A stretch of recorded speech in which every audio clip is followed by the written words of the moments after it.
What's going on, everybody? Whew. Sorry, it has been a minute again. But I'm back from vacation. And I'm here for the foreseeable future, so I'm not going anywhere. Going to be getting back to a more regular schedule, so for everyone who listens to this after the fact, whatever, content is going to be is back. Not going to be streaming as often, though. So, and yes, this is way different than my usual streaming time, but, you know, it's late. I'm not sleepy, though. Not tired. Bored. And I just thought I'd talk about some sports stuff. This was super impromptu, so with that being said,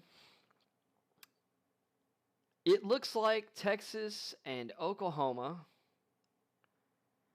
are going to join the SEC.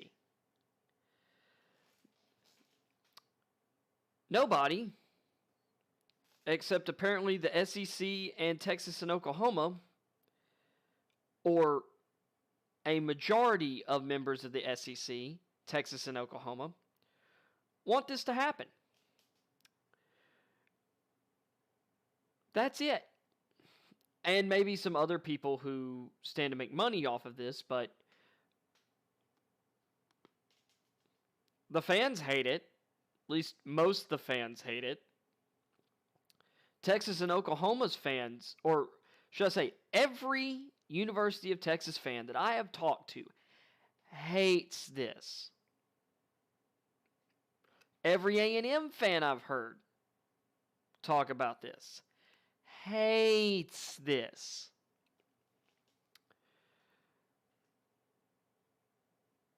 And I personally am not a fan.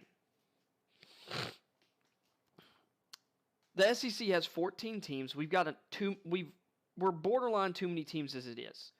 Right now, it already takes forever it feels like forever in football before we play some of the SEC West teams, me talking about my school, Tennessee.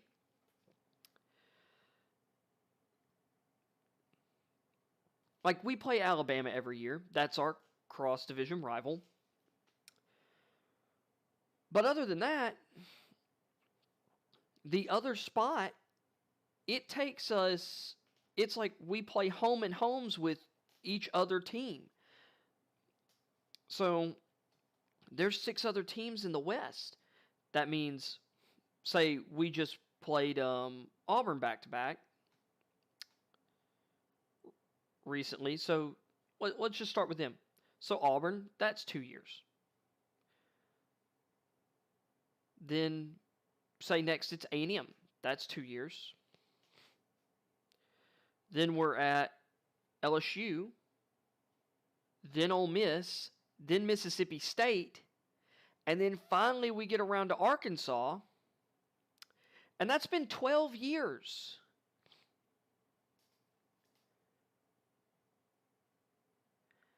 There are middle school football fans right there. Middle school age football fans who I was a diehard by the time I was 12 years old. And have been watching at age 12, I was going into the 8th season, I think, that I was watching college football. 5, 6, 7, 8, 9, 10, 11, 12, yeah. Because I started watching when I was 5.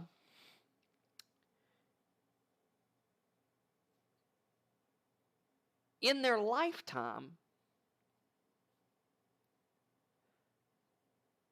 the school will technically have played every single one of those teams, but they probably don't remember or won't have remembered watching any of those teams depending on when they started watching sometime in grade school and paying attention. Half the teams, they're not even going to remember having played potentially. To me, that's not much of a conference. To me, that's two conferences that decide to get together every so often and have a shindig. Oh, wow, that was a lame line. Whatever. We'll roll with it. Called a conference championship, and maybe there's some occasional interleague play. But you go to 16 teams, and what's going to happen is there's going to be conference realignment, and there's already speculation, but it seems that the plan is going to be that we're going to add Texas and Oklahoma to the conference.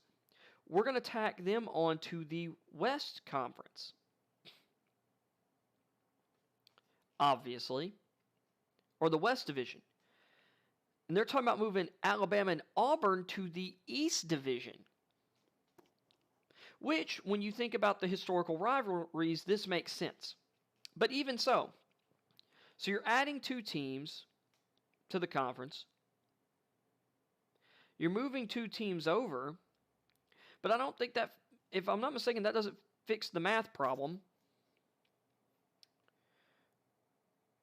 for adding to the conference. Because there's already 7 per side at 14. You add 2, that makes 9. You take 2, so now it's 7 and 9 the other way.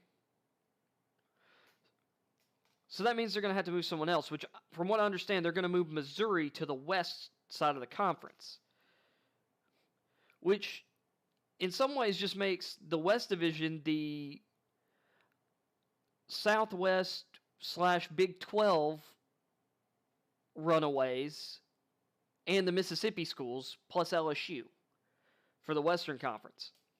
The Western Division. And so now you're at 8-8.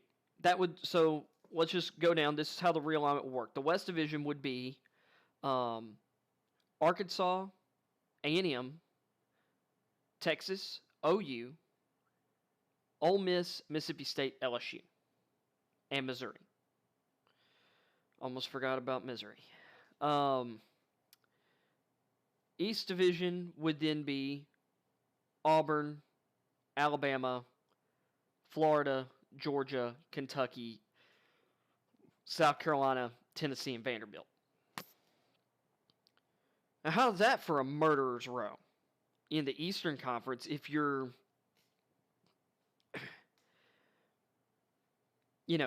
Tennessee, Kentucky, South Carolina, and Vanderbilt? Vanderbilt's never going to win a football game ever again. Now, what will end up happening in this scenario, or at least what they're talking about, is potentially expanding conference play to 9 games. Because if they don't, there's only going to be one cross-division game a year. And so you would lose Alabama LSU entirely. You would lose Auburn LSU entirely. Well, not entirely, but it wouldn't be an every-year contest. Couldn't be an every-year contest anymore. Vanderbilt Ole Miss, which sounds like a weird thing, but that's actually been a decent rivalry game. That's been the consistent cross-division rivalry game for those two schools. And it kind of makes sense because other than the University of Tennessee and maybe the University of Kentucky, Ole Miss is the closest of those schools to Vanderbilt in the SEC, unless I am embarrassingly mistaken. You know what? I'm not sure if Georgia or if I don't think Athens, Georgia, or Tuscaloosa, Alabama is closer than Oxford, Mississippi. Maybe they're around the same distance, but anyway, it's kind of it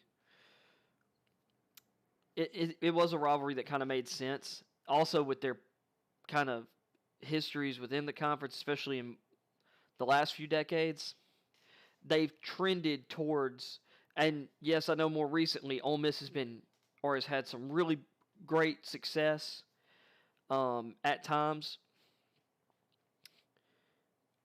but it it was less than 10 years ago that Vanderbilt was a back-to-back top 25 program under James Franklin. So, those things can wax and wane. But in terms of power level in the conference, that one always made sense. And they've had some very interesting and good games over the years. So, but really, another big thing out of this would be Arkansas, or I say Arkansas. I don't know. I guess I've always enjoyed some of the Arkansas versus the Eastern teams. Arkansas, Kentucky, Arkansas, Tennessee have had some really, really good matchups over the years. Actually, I believe the two longest, or before LSU A&M a few years ago, and I'm not sure if that one even made it to the same number of overtimes, but in the early 2000s, it was like Arkansas played Kentucky one year and Tennessee the other, and they were like the two longest games in the history of the SEC. Overtime games. One went to 7 overtimes, one went to 8. It was nuts. I think the Tennessee one went to 7. I think the Kentucky one went to 8 overtimes. Or the Kentucky one went to 7 and the Tennessee one went to 6. But they were awesome games. And Tennessee and Arkansas also neighbor each other. So it's already kind of sucked that we haven't been playing them as often as we used to when I was a kid. And I mean, those were really good games from the late 90s through the 2000s. Because arguably, whoever won the Tennessee-Arkansas game in 98, which Arkansas almost won, whoever won that game likely goes on to win the conference and win the national title. Although, what probably would have happened there would have been Arkansas would have ended up playing Tennessee, I think, again in the SEC title game. But, so who knows what happens there. But either way, definitely would have shifted history a lot. And then we had some other really great games, especially in the mid-2000s, during the peak of Bobby Petrino being at Arkansas. Or no. This would have been right before Petrino. I think Houston Nutt Houston Nutt was still at Arkansas at the time when they had Darren McFadden, Felix Jones in the backfield, Peyton Hillis. Those were some really fun teams. Those them running a ton of the wild hog formation and going up against those mid-2000s Tennessee teams at the end of Philip Fulmer's time there with Eric Ainge at quarterback, Arian Foster in the backfield. Tennessee still had tons of blue chippers all over the place.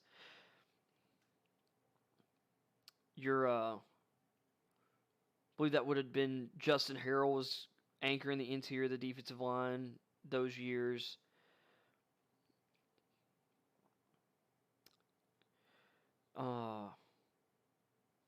And the offense, I mean, Robert Meacham would have been on those teams. Robert Meacham and Jason Swain, one of the best wide receiver duos in Tennessee history. Tight end Chris Brown, who's really effective. I think Michael Rivera would have just been coming in to the Tennessee program at the time, or it might have been just before him. He had a short run in the NFL with the Raiders that was actually semi-productive. And our offensive lines were churning out a lot of talent. Anyway, sorry. But I don't know. I'm just not a huge fan of Texas OU coming to the SEC. Not a huge fan of the conference realignment. I don't think... And this is setting up for even bigger stuff. The Pac-12 and Big 12 are talking about joining forces. There's a number of Big 12 schools who are talking who are talking to Pac-12, but there's some of these Big 12 schools are talking about or talking to other people. This would be the AAC, the American Athletic Conference, has already come out and said, we're not really looking at adding any of these Big 12 schools, and the reason being is it's probably not going to be the good ones. Or should I say, it's not going to be the ones you're wanting to add. They don't want Kansas. And honestly, they're probably not too interested in Kansas State either.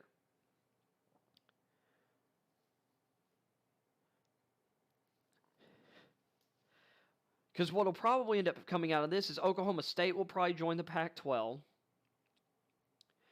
I would imagine the Pac-12 would be gunning for Baylor because of their basketball program. And, their football program has been pretty good.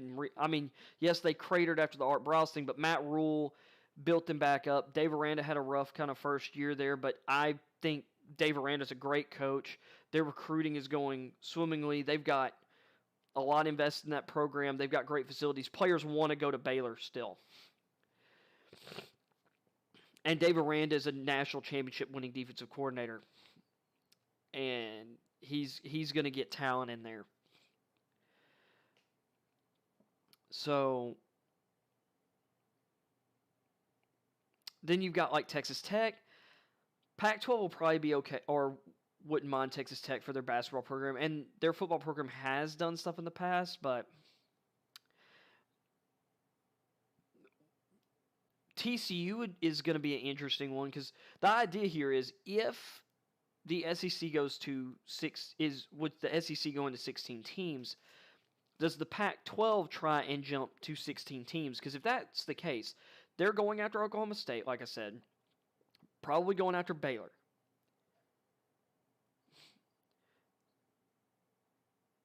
Then I would imagine the next two teams there after Oklahoma State and Baylor would be TCU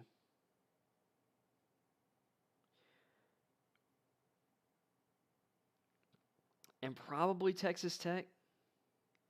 Because other than those four, the remaining four teams are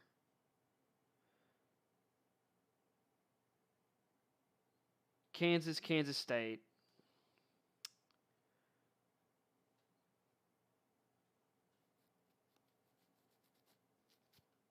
Kansas State. Man, I'm blanking on. Oh, West Virginia. Who's the other school though? I feel really dumb right now because it's probably a team that I should definitely know and recognize. And I'm just being a goober. They have more than 9 teams, right? Texas OU leave. And then you'd imagine Oklahoma State, TCU, Baylor, Texas Tech go to the Pac-12. Kansas State are left hanging. West Virginia's probably going to go somewhere on the East Coast, potentially the ACC, who then maybe finally get Notre Dame to become a full member ACC school with all their programs, rather than just the few, including like basketball and a lot of their women's, like the men's and women's basketball and a lot of their women's sports. And I think maybe baseball. But anyway, who's the last?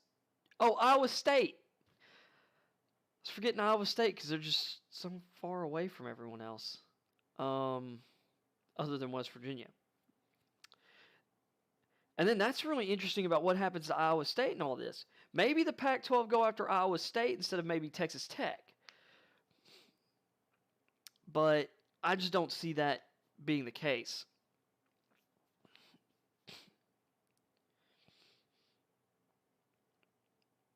What would be more interesting to me is if the Big 12 dissolved and those schools made a new Southwestern Conference or another conference and poached some schools from somewhere else. Like, say, you take some of these Conference USA and Sun Belt teams and made kind of like a conference centered around like Texas and the middle region of the U.S. you pull in, it's like you keep TCU, Baylor, Texas Tech, Oklahoma State. You keep all of the remaining, well, it'd be the remaining 8 schools from the Big 12, and just actually add up at least back to 12 schools. Add UTEP, add Houston, add UTSA, and maybe Texas State.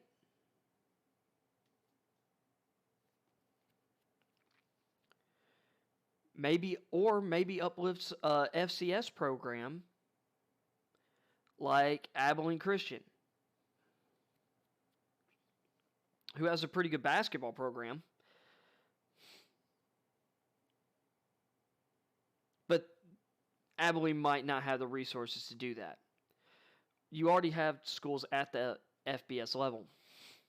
And then maybe, another thought, you can reach even further, maybe go beyond 12, maybe add a couple more teams.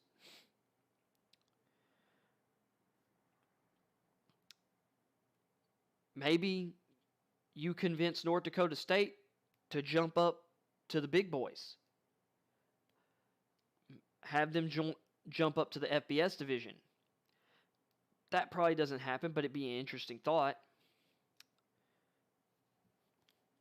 Trying to think of some other schools like at that level.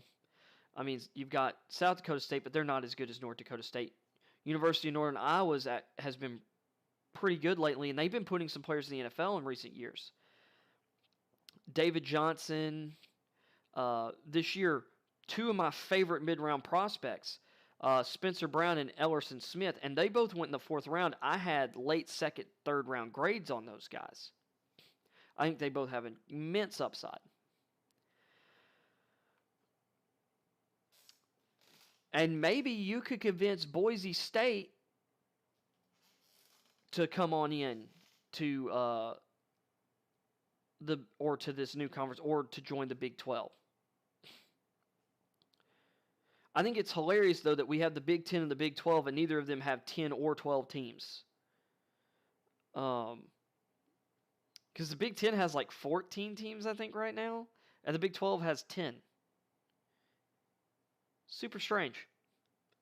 Because like a decade ago, when that first round of realignment happened, like, what was it? I think it was 10 years ago, or maybe it was going into like the 2012 season, I think it was. The Big 10 had moved from 10 teams to 12 teams because they added Nebraska, and they added...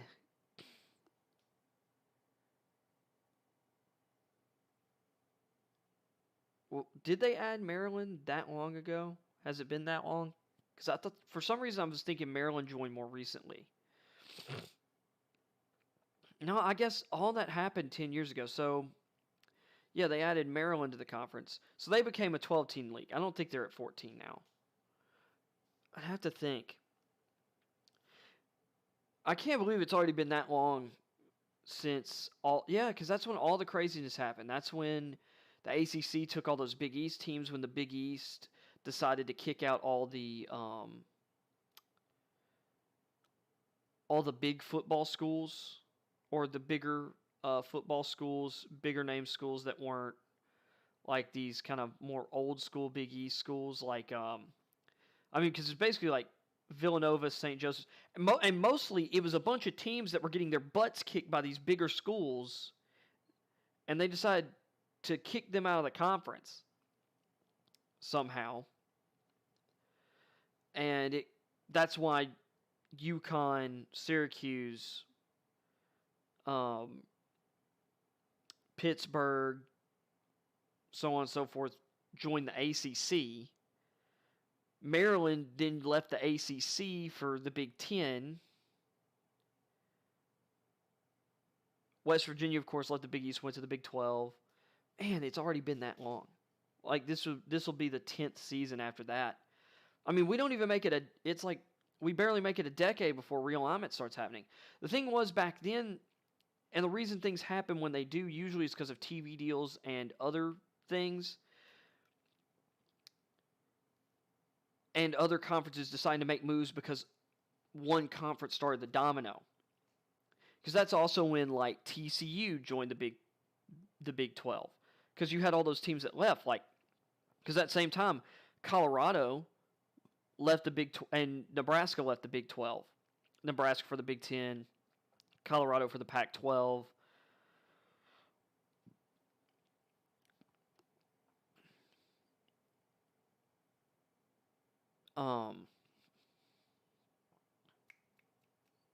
Utah left the Mountain West. TCU left the Mountain West. TCU for the Big 12. Utah for the Pac-12. Boise, of course, stayed home. What's interesting is if I'm the Pac-12 in this whole conference realignment stuff, I don't know if I'd rather have Texas Tech or if I'd rather have San Diego State, who's also right there in California. Because,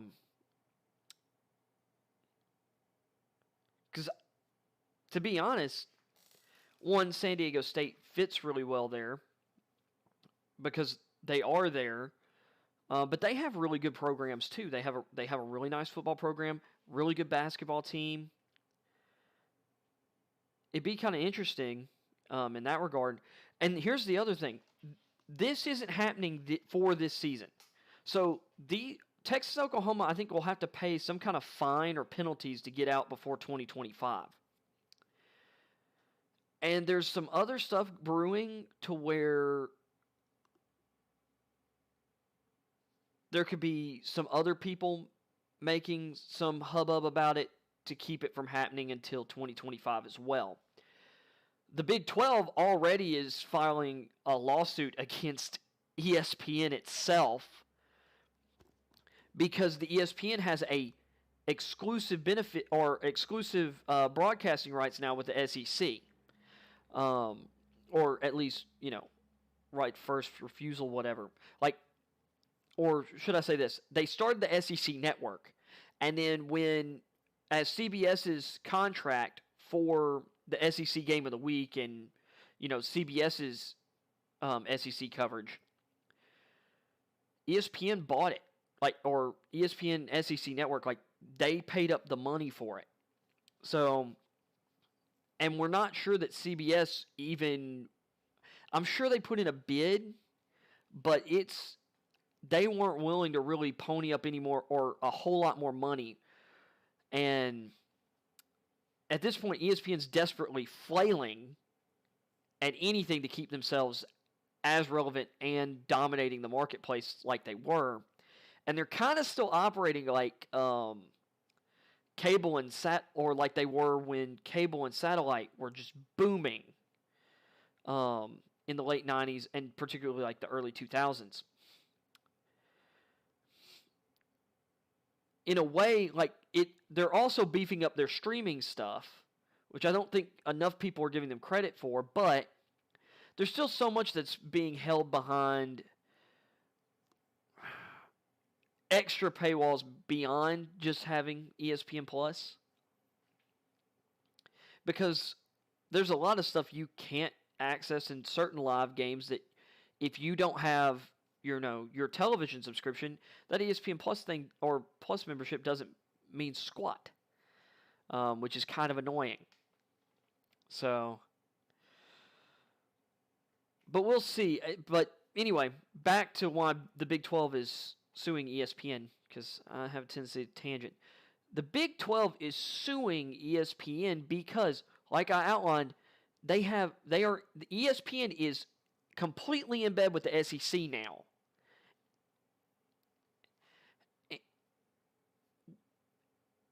And Texas and Oklahoma are now jumping to the SEC, despite there still being 4 or 5 seasons left on their agreements with the Big 12.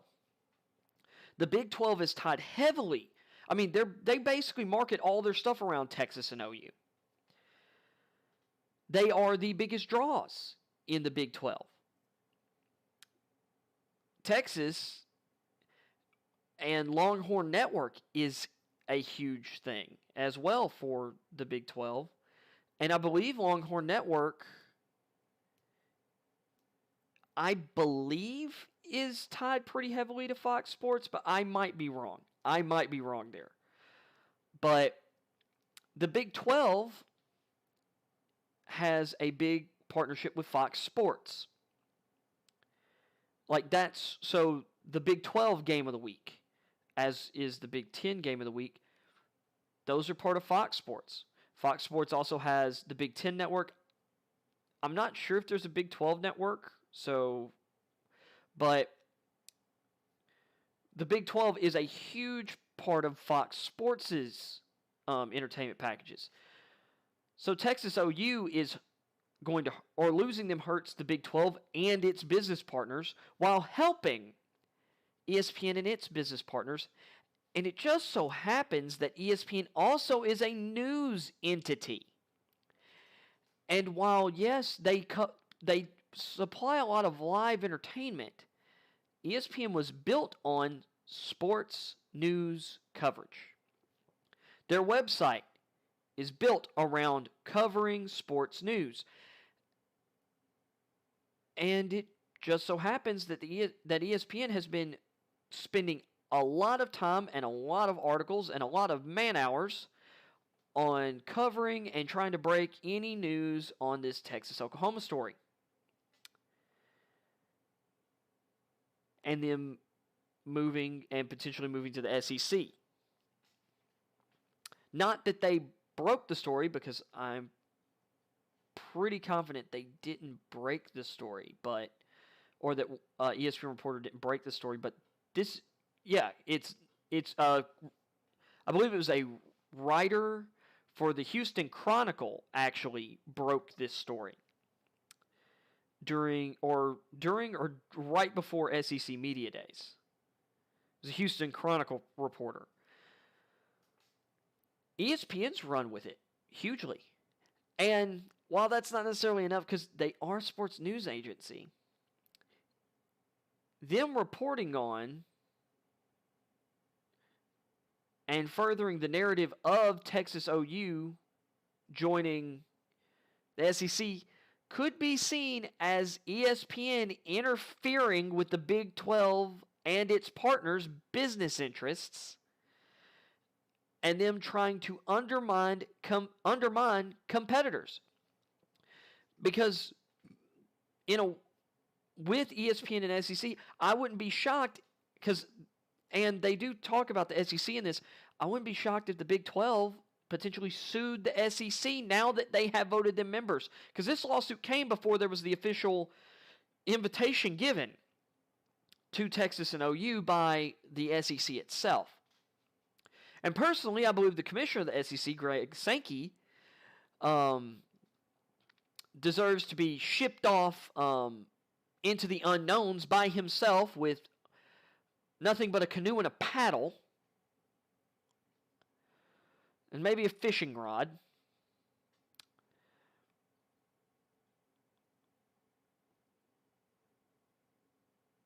But, oh gosh, sorry. I got overwhelmed by my just disdain for Greg Sankey. I miss his predecessor as the commissioner of the SEC. Sankey's an idiot, but he's good at business. And I see the money side of things, but here's the other thing. I just see diminishing returns for everyone from an athletic standpoint. If the whole goal of sports is competition and being good and having chances at championships,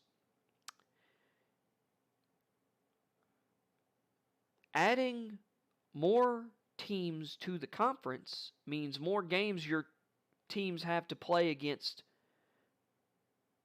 likely better competition, because you're not adding terrible teams to your conference typically.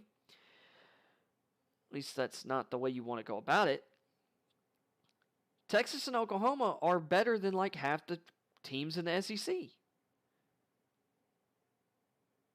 I mean, At least you'd think so. I mean, Oklahoma's been in the playoff pretty much every year, just about it, since the playoffs inception, minus I think like 2 years. So Texas has never been, but Texas has been better lately for the most part, after really kind of bottoming out at the end of Mac Brown's tenure and through like Charlie Strong. They kind of had a rough year last year, but now they've ditched Tom Herman for Steve Sarkisian. But I don't see the upside from Oklahoma and Texas from so Oklahoma's going to go to a conference where instead of being pretty much the team to beat every year, they're going to be like the 4th, 5th best team in the conference, 6th best team in the conference. Texas is going to come over here, and instead of being like, well, we're jockeying for position with like Oklahoma State and Iowa State right now for, who's next in line behind Oklahoma in the pecking order in football. We're going to be the 5th best team maybe in the West Division. Not the conference, the West Division of the SEC. Because I don't think they're going to walk in and be better than A&M or Oklahoma. Because they're not better than Oklahoma right now, and I think A&M's really good right now. They've got some questions to answer at quarterback this year. Now, obviously, this switch isn't happening this year, but I'm going off just this year. We're using this example where they are right now. Texas right now isn't in as good a shape as A&M. They're definitely not in as good a shape as Oklahoma. Do you really think they're better than LSU? Last year, I think, was somewhat of an aberration, especially from a talent level standpoint. And that team really looked good at the end of the year for LSU. That one against Florida was big time.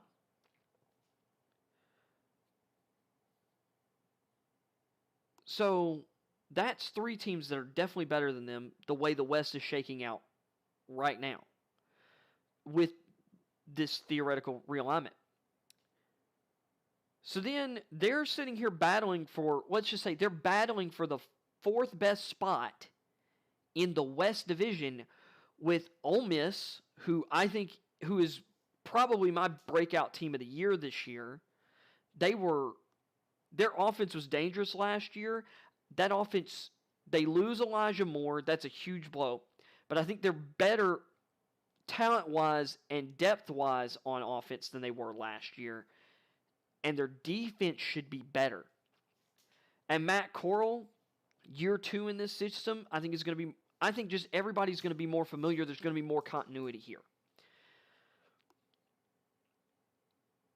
So Ole Miss should be, I think Ole Miss will be better this year. So they're going to be fighting with a Ole Miss team who, let's face it, I think if we're looking at their trackers, now Steve Sarkisian, when he was at Washington, dude had some great teams up there. He really built that program up. He was okay at USC. I don't think he was any better. Actually, I would say he wasn't as good at USC as Lane Kiffin was. And he wasn't dealing... It's like Lane Kiffin was the one who had to deal with the problems left over at USC from what happened during Pete Carroll's tenure.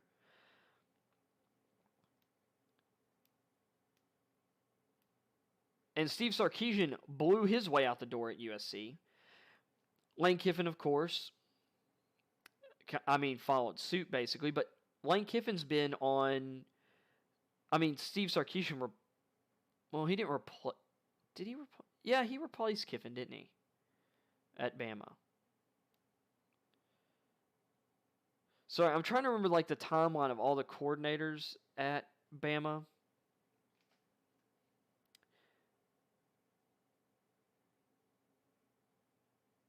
Dude, I'm wigging out right now because I'm trying to remember how all the coordinators went. Yeah, so Sarkisian was on the staff at Bama and replaced Kiffin for like that national title game, if I'm remembering correctly.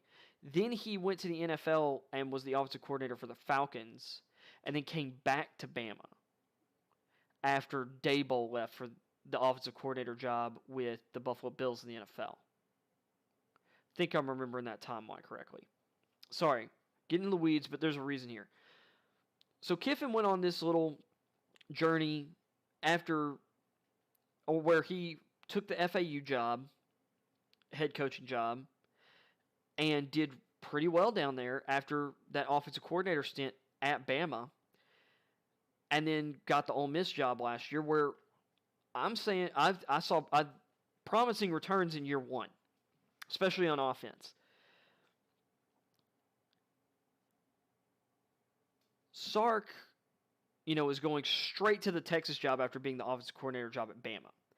But he has a good head coaching track record prior to his flame out at USC, which had nothing really to do with his coaching ability. And I think he's learned a lot from his time at Alabama. So I like it, but Texas is now having to fight recruiting-wise with people all over the country. It's not just OU and A&M. Like, Bama and LSU are coming into Texas, especially LSU's getting some good guys. Oregon's coming down to Texas and pulling guys. Like, Texas has a lot of players, but guys that the University of Texas pretty much felt guaranteed they were going to get, they're going elsewhere now. Quinn Ewers, he decommitted from Texas 2 years ago. He's at Ohio State now. He said, it was my childhood dream to go to the Longhorns, but, things changed. And the thing that changed was I could go to Texas and hope this coaching staff has it together and that this university and the people running things at university will get their heads out their butts. Because that's a big problem with Texas. It's not just the coaches. It's the egos around that university and the coaches they hire because of that ego. Tom Herman talked a big game. He came from Ohio State. He came from being assistant under Urban Meyer. Went to Houston, had success at Houston, briefly, and then jumped to the Longhorns. And he had the big talking persona that all the egos at the University of Texas liked. He was the opposite of what Charlie Strong had been. And I don't blame Charlie Strong for what happened at Texas because it was not his fault. There were people in that university that never wanted him to be the head coach, and they eventually got their way and got him out of there. Some of those people, legitimately, it was for racist reasons that they ran Charlie Strong out of the University of Texas. Some of them, it was because he was a defensive guy and the offense wasn't where they wanted it. I mean, there were a number of things, but Charlie Strong wasn't a politicker. People want their hands shaken, their backs rubbed, they want their butts kissed. Charlie Strong isn't a butt kisser. Tom Herman talked a big game. Not to say that Tom Herman's not a talented coach. But I don't think he was prepared for what he got involved with at the University of Texas. I don't think he was prepared. Because even the politicking eventually got to him too. And the thing is, you can say the right things to the right people, but eventually, even those people realize, oh, you got to play the game just right. You've got to know what hands to shake and whose backs to rub, but you got to know also when to do it. And when to sometime It's like you got to pick your spots on when you choose to rub their back and when you choose to tell them what they really need. And people can say what they want about Mack Brown. Mack Brown was great at that.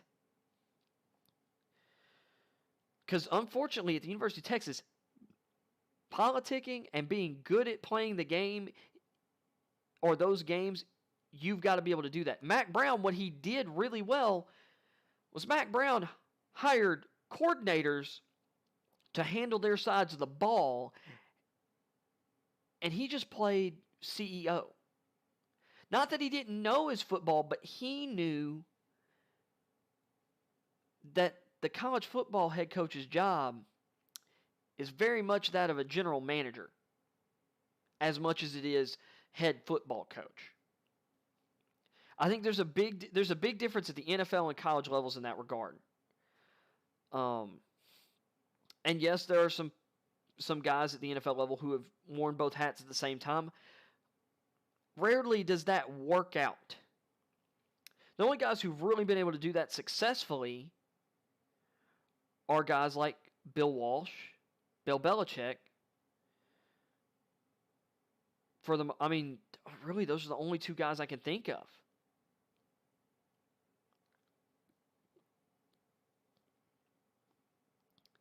But at the college level, that's really what it's about. Like Nick Saban, which Nick Saban's a defensive mind, and he does a lot with defense, especially defensive backs. But he brings in coordinators who, he turns the offense over those offensive coordinators nowadays. The last decade, the reason they've been so good is because he realized, look, an offensive revolution is going on, and we've got to be at the forefront. We've got to score points. Because our defense can be great and still give up a bunch of points because the other team has an awesome dynamic offense.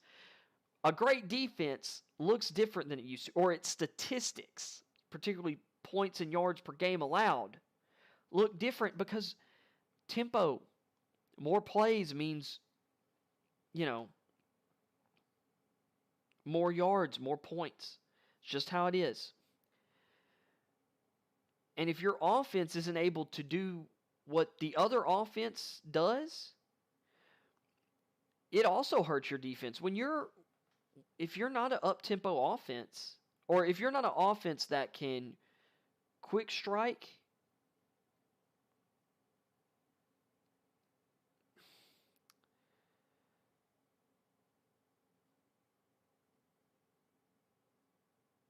well, and it's not just tempo. You've got to be able to kind of play everything. But if you can exploit matchups, you're playing into the defense's hands.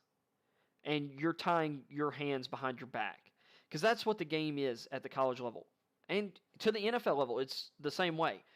The more efficiently you use space, the more efficient your offense is. Part of the reason defenses had such an easy job stopping teams in the past is because people lined up all but like two guys inside the numbers of the field on every play. And they ran the ball more than half the time. That means there's so much of the field that you're not having to defend. And the more of the field you're having to defend, the harder your job becomes. Since teams are now spreading out and stretching you out vertically and horizontally, your defense has to cover more ground. And has to plan for covering more ground, which leaves gaps that teams exploit. So there's going to be more yards gained. It's about elite defenses are about getting those teams off their plan on first down. Being aggressive. Making plays on the football. Making plays that take away the football. And when the field does shrink, I care more about your red zone defense than your overall defense. Because if you can hold teams to field goals in the red zone, that's what's important. If you can get teams into a shorter, constricted field, and they're trying to score touchdowns, but they're having to do it on fourth down, and you get fourth down stops, that's more important to me. Then you come out with your offense, and then you exploit matchups. You exploit spacing. You do what you can to manipulate the defense into giving you what you want. And you score touchdowns. That's what matters at the end of the day. Saban realized that, and he started employing these offensive coordinators, these genius offensive coordinators. And you've seen the results for Alabama. Their offense has opened up, and it doesn't even mean that they've abandoned the run game. So many people with the spread, oh, everybody's throwing the ball so much. It's like, yes, because it is more efficient. But run games also, this also makes your run game more efficient.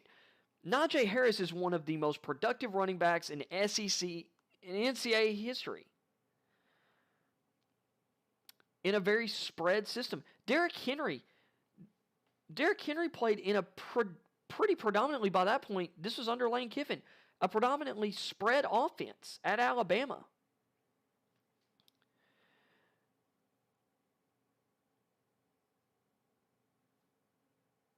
So I really don't want to... A lot of people cringe or boo-hoo about, the game has changed. It's like, yes, as it always has. The game has always been changing. And you're actually seeing a shift in the Big 12, to get back to kind of the Big 12. A lot of the teams that aren't Oklahoma and Texas have been doing some interesting things with the way they're playing. Oklahoma State Mike Gundy has started shifting their style a lot. Kansas State, Baylor, running a lot of two tight end sets. Iowa State running a lot of two tight end personnel. And a lot of it out of shotgun, but they're still running a lot of two tight end personnel. And really doing a lot of running the ball. Especially compared to a lot of different teams, particularly in the Big 12. And I've seen a little bit of that is probably coming with TCU as well.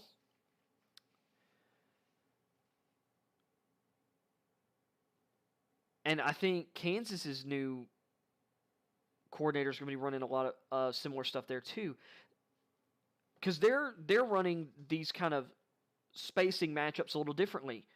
Let's get two big tight ends on the field. But come out and shotgun.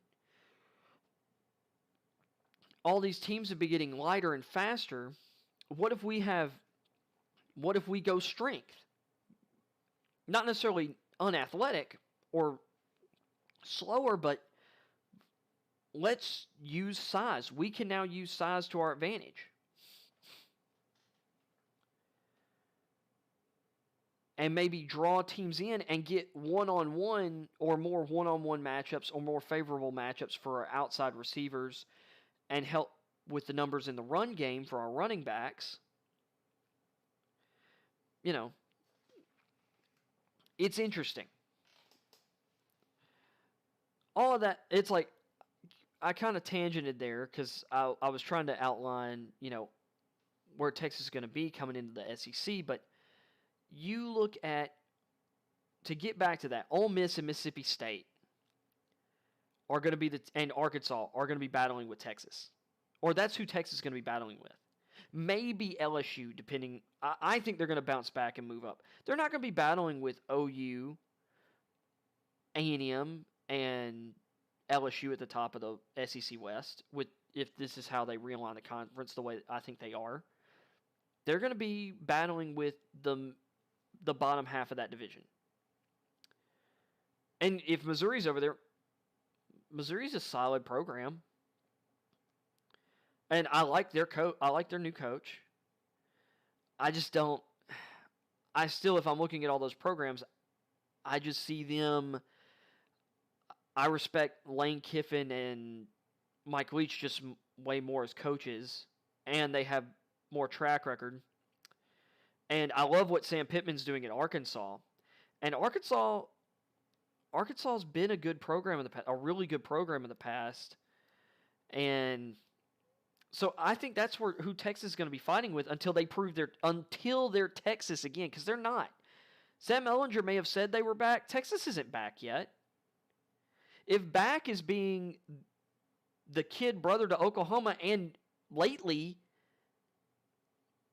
Oklahoma State, and a lot of years, or when Baylor's not getting hit with sanctions over stuff and getting their head coach fired because of the university's failings in investigating investigating matters that they should absolutely be investigating. Trying to protect my channel by not using the actual words.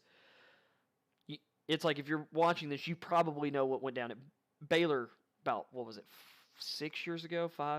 6 years ago now? And even TCU.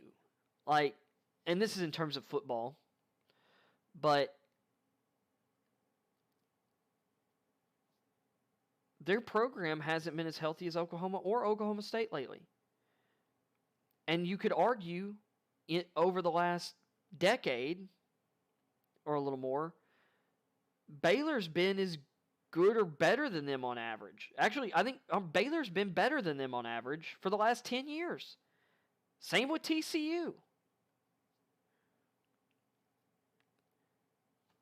So, regardless of a win here or there against OU, OU's clearly been the better program.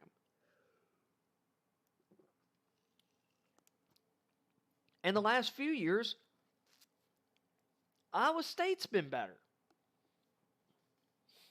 Or as good or better every year for the past 5 years. Texas is going to walk in the SEC, and that's going to help them? That's going to legitimize them? If I'm a tech high schooler, big time high school football recruit in the state of Texas, am I going to choose Texas over these other schools who are more proven in the conference they're going to be going into? 4 years, let's just say this goes until, let's just say this happens in 2025 like it looks like it's going to happen. Or when all the contracts run up, whatever. When there's no legal repercussions or monetary repercussions. 4 years from now, do you think that Texas high schoolers are going to go to Texas or Texas A&M?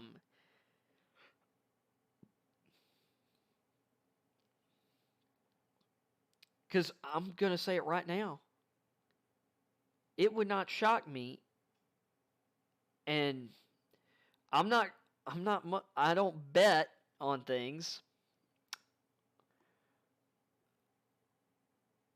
but it wouldn't be a bad bet to throw A&M or a bet on A&M being a SEC champion in the next 5 years.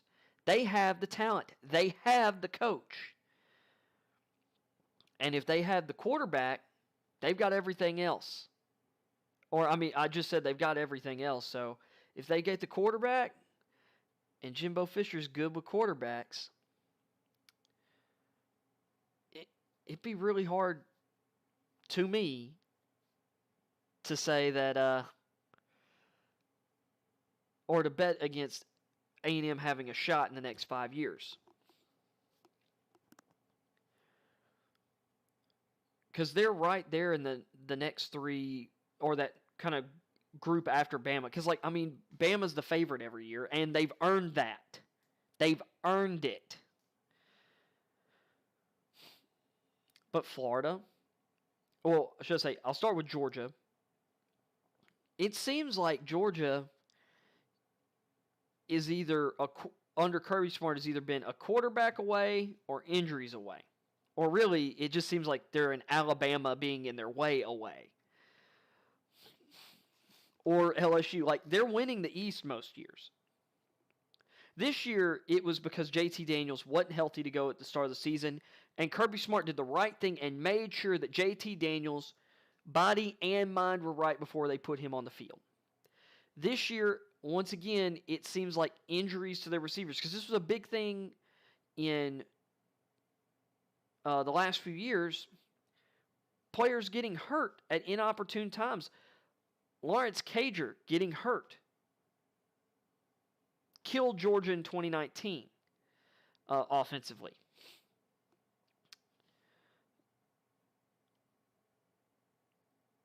And then a couple other years, I mean, the year they won the SEC, they couldn't win, or they didn't win in the big game against Bama because Bama made a quarterback change, and it turned Alabama's offense into something more. Their passing game unlocked when Hurts walked out, or when they left Hurts on the bench and put Tua into the game, and the better passer was able to hit every part of the field and made a huge play at the end of that game. Georgia literally gave Alabama all they had and had everything going in their favor, and Alabama just said, we're turning to Tua, and that changed the game. It's like Georgia couldn't overcome that. They didn't have a plan for that. And at the end of the day, it's like these days, offense beats defense. Great offense beats great defense. That's just how it is. Great quarterback play trumps everything else in football.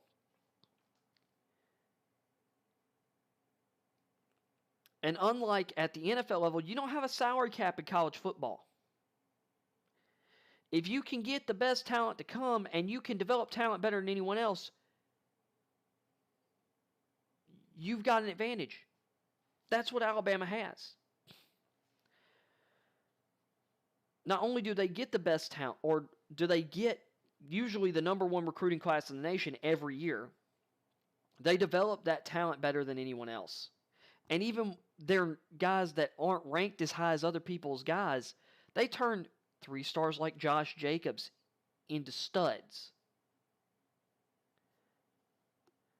They'll pull in some transfer guys to play roles for them that are important. Occasionally, or in the past with Alabama, they got by with good quarterbacks, solid quarterbacks, won a championship with a transfer quarterback. But since then, they've been getting elite quarterbacks in the door. Heck, Hurts himself was, I think, if he was a 4-star, he was barely a 4-star, but I think he was a 3-star quarterback, and he beat out 4-star, going into, I think, his junior year, redshirt junior year maybe, in Cooper Bateman, 5-star, elite pocket or elite quarterback prospect Blake Barnett, who everyone thought he was just going to walk in the door and be Bama's starter. Hurts beat him out. And they almost won a national title that year.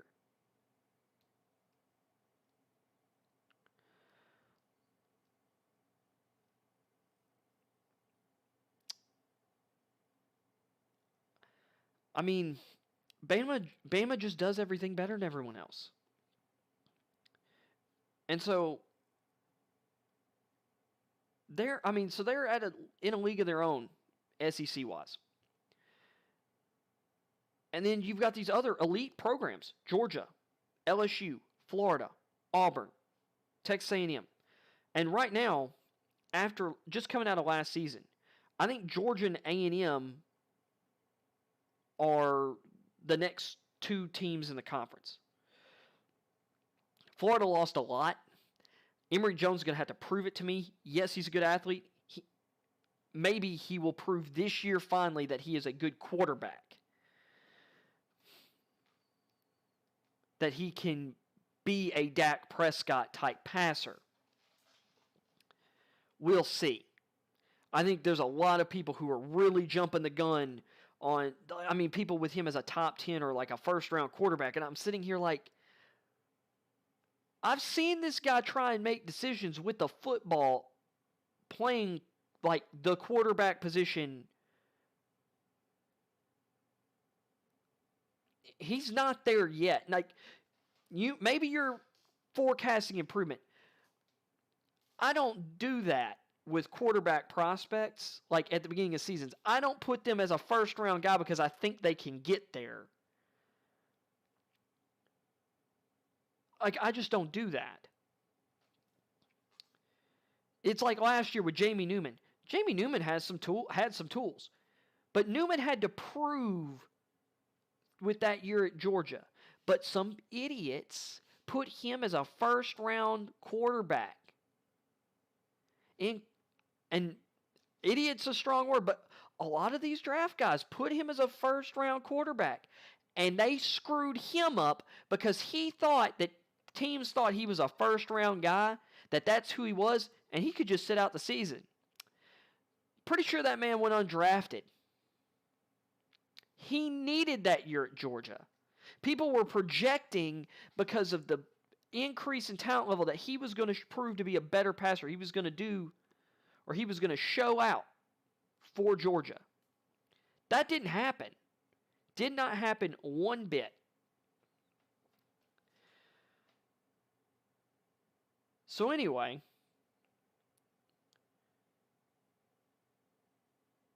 I don't believe in Emory Jones yet. They lost a ton of talent, and I like some of the guys they've got on offense still.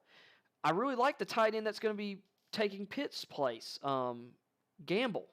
Gamble's really good. He had some, when Pitts was hurt, he made some plays. He looked really good. I think he's going to be really good in this offense. Their running game should be better this year because their run game was better last year when Emory Jones was in the game.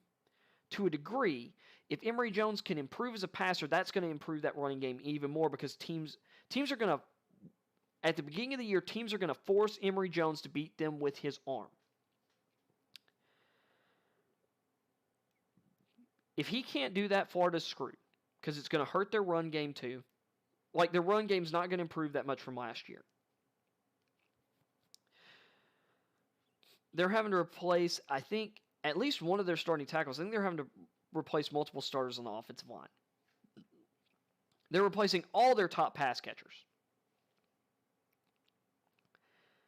Now, if their defense steps up and improves this year, that's really good for them, but they've got some pieces to replace there, I believe, in the secondary. But they also have some really good transfers coming in. So I think the defense should improve. They did lose their big nose tackle, but you can find those guys. But I just don't think Florida's going to be as explosive offensively this year. And that was a flawed team last year. Georgia's going to be better this year because they got JT Daniels at quarterback. Period. Yeah, they lost Pickens to an injury. They have other good receivers. They got a ton of running backs. They're really deep at tight end, even though they lost Trey McKitty to the draft. I think the tight end position is probably better this year, deeper this year, especially with Eric Gilbert coming in. They got to replace starters on the offensive line, particularly Ben Cleveland. But that's just something they do. They always do. They always have a great offensive line. Having a elite college quarterback leading the charge, which they didn't for the first 2/3 of last season. They didn't lose a game with JT Daniels as a starter. There's a reason they lost with Stetson Bennett. They lost to Florida because of Stetson Bennett. Full stop. I mean, this Georgia team, they picked it up in the second half of the game against Tennessee, but in the first half, they were down to Tennessee in the first half of that game, or at halftime of that game.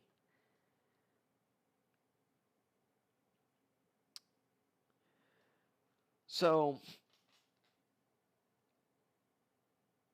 I think Georgia's going to, and JT Daniels, he was in the playbook last year, but he only got to get on the field towards the end of the year. So he knows what it's like piloting that offense in game, and he's got a full offseason under his belt to get even more familiar with it, and a full offseason working with his guys that he's going to be throwing to. Because last year he was rehabbing and doing the mental stuff. Now he's doing the physical stuff. Now he's doing the on-field stuff, and he's got a full offseason of on-field work with his guys. Georgia's going to be good. A&M's going to be good. This team is as talented, maybe more talented on paper than last season's team. They're bringing back most of their key contributors, particularly one of the best running backs in the nation in Isaiah Spiller. Was it Watermeyer or I'm trying to remember the tight end's name. The best tight end now in the SEC. If they can figure out the quarterback position this year, they've got all the horses to dominate. Like, I would argue right now that I might like them better than Georgia. And they were better than Georgia last year. Their only loss last year, A&M's only loss last year was to Bama. And I think Mond got a lot of rightful criticism at times, but as he got better, especially Mond was excellent last year, except against Bama. And he may have been the best he looked against Bama last year. But we're definitely going to see. That's the big question mark with A&M is quarterback. See, I don't have a question with Georgia at quarterback, which probably breaks kind of that tie there. But those are the next two after Bama. After that, it's Florida, LSU, Auburn in a group. Like I said, I think Florida's fallen off. LSU, they have the talent to be up there in that top echelon with Bama and A&M, Georgia. I mean, they were the 2019 national champions. They lost a lot of talent, but they had a really talented team last year. But last year was chaos. And I think they learned something last year about the quarterback position. Brennan was good at the start of the year. But Johnson was really good at the end of the year and really was great in that Florida win. I can't remember the name of the other guy who started before they turned to Johnson. Yeah, he's not the guy. Personally, I'd go with Johnson over Brennan. I like Johnson, but I'm also not a coach. I'm not there for camp. I don't know. I'm not seeing everything in practices from the spring and the summer. So maybe Brennan's been out, but they haven't named a starting quarterback to my knowledge yet. And it's possible they won't until until the season started. I wouldn't be surprised if they're splitting reps with those guys at the beginning of the season. But they have everything else. They did lose Terrence Marshall, and they lost some players from last year's squad for sure. Jabril Cox was a big loss. Ja'Cory Stevens was a defensive leader. Tyler Shelvin sat out last year, though. So they had already lost him. They were already playing without him.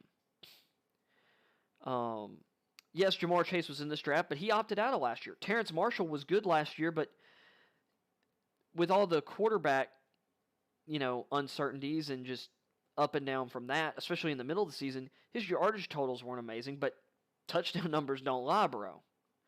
Double-digit touchdowns. And, I mean, on a per-play and per-reception basis, he was awesome. And he was great. So they lose him, but they've got tons of talent there. And, yes, Eric Gilbert transferred out, but he was nothing for them last year. And they'll move on. They'll live without him. They had to replace a lot of offensive line starters going into last season. I believe it was at least 3 starters on their offensive line. I know 3 got drafted. I think it was Sadiq Charles went in like the 6th round, the offensive tackle, or he went somewhere on day 3. Damian Lewis went at the very end of the 2nd round, their guard, and Lloyd Cushenberry, their starting center, went in the 3rd round of the Broncos. They had to replace, a big chunk of that line. They went from Joe Burrow having the greatest season any quarterback, any college football player's ever had, to, Miles Brennan, who, good prospect, got hurt early in the year. And then they had uncertainty. And they also lost their starting running back, although their running back room's good. We'll see what happens, but LSU's going to have to prove it. I mean, they also lost their star offensive coordinator, and then Orgeron and their returning offensive coordinator, because technically, I guess Brady was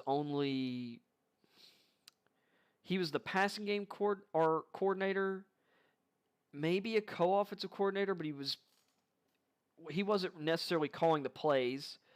That was what's his name? Is it Essinger or is it Nussmeier?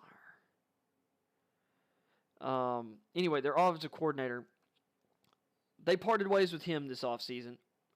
Brought in a new guy. I'm trying to remember who it is that they brought in as their offensive coordinator. I'm kicking myself because he's a name that I'm familiar with.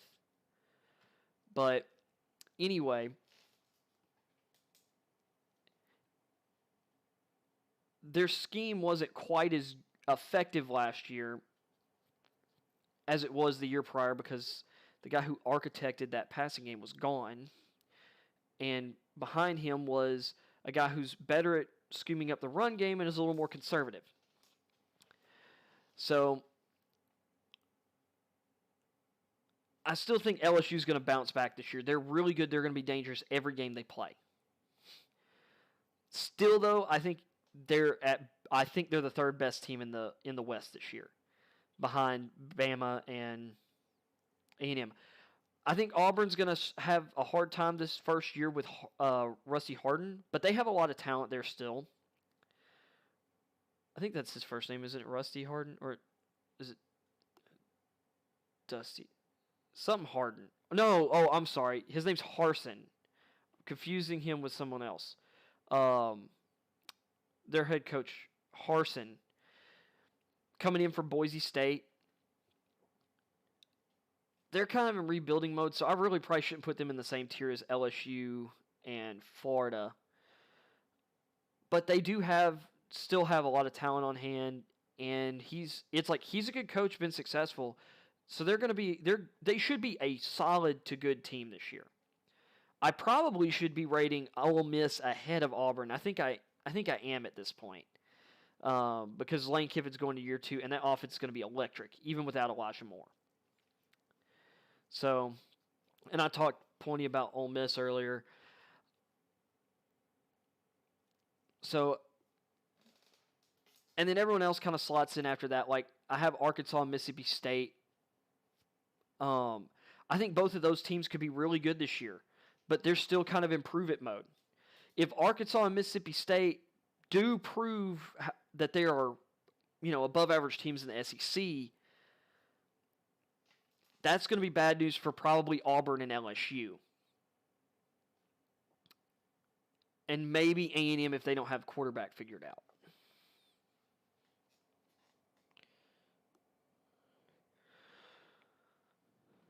And that has been a lot of SEC football talk. But I don't know. We'll see what happens. Of course, the Big 12 has pulled Texas's AD off of the College Football Playoff Committee as their representative, replacing him. I believe they replaced him with Kansas State's AD. So that was funny.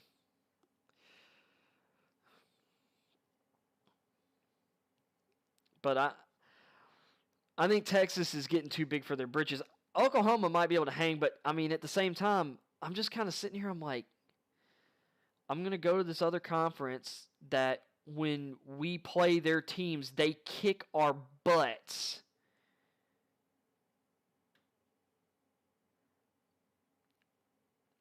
I don't see how that's a win for my program, even if we make a little bit more money. And at the end of the day, maybe that's all this is about is money. Guess what? For the most part, that's what it's about. Money.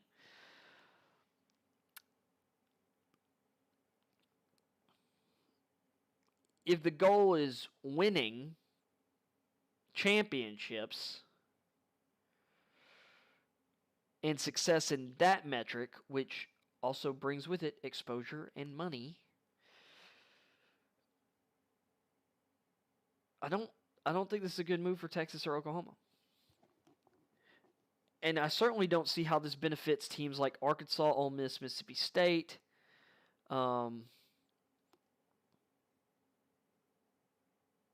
Missouri.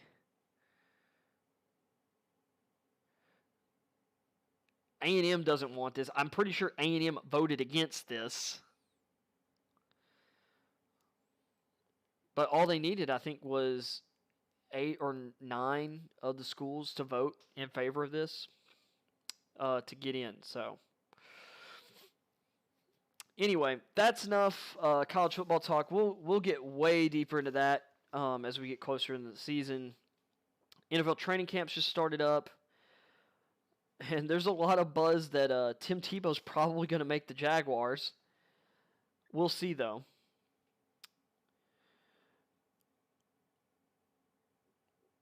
There haven't been any huge camp injuries outside of one so far, at least that I've seen.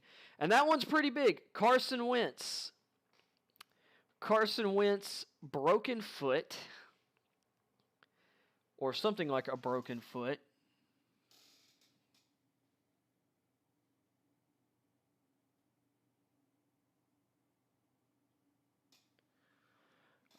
I don't know when this chat came in because I'm not used to having people actually post in chat. Who is Dreamcast guy? And thank you, Billy. Who's Dreamcast guy? I've never heard of him. Might have to check his channel out.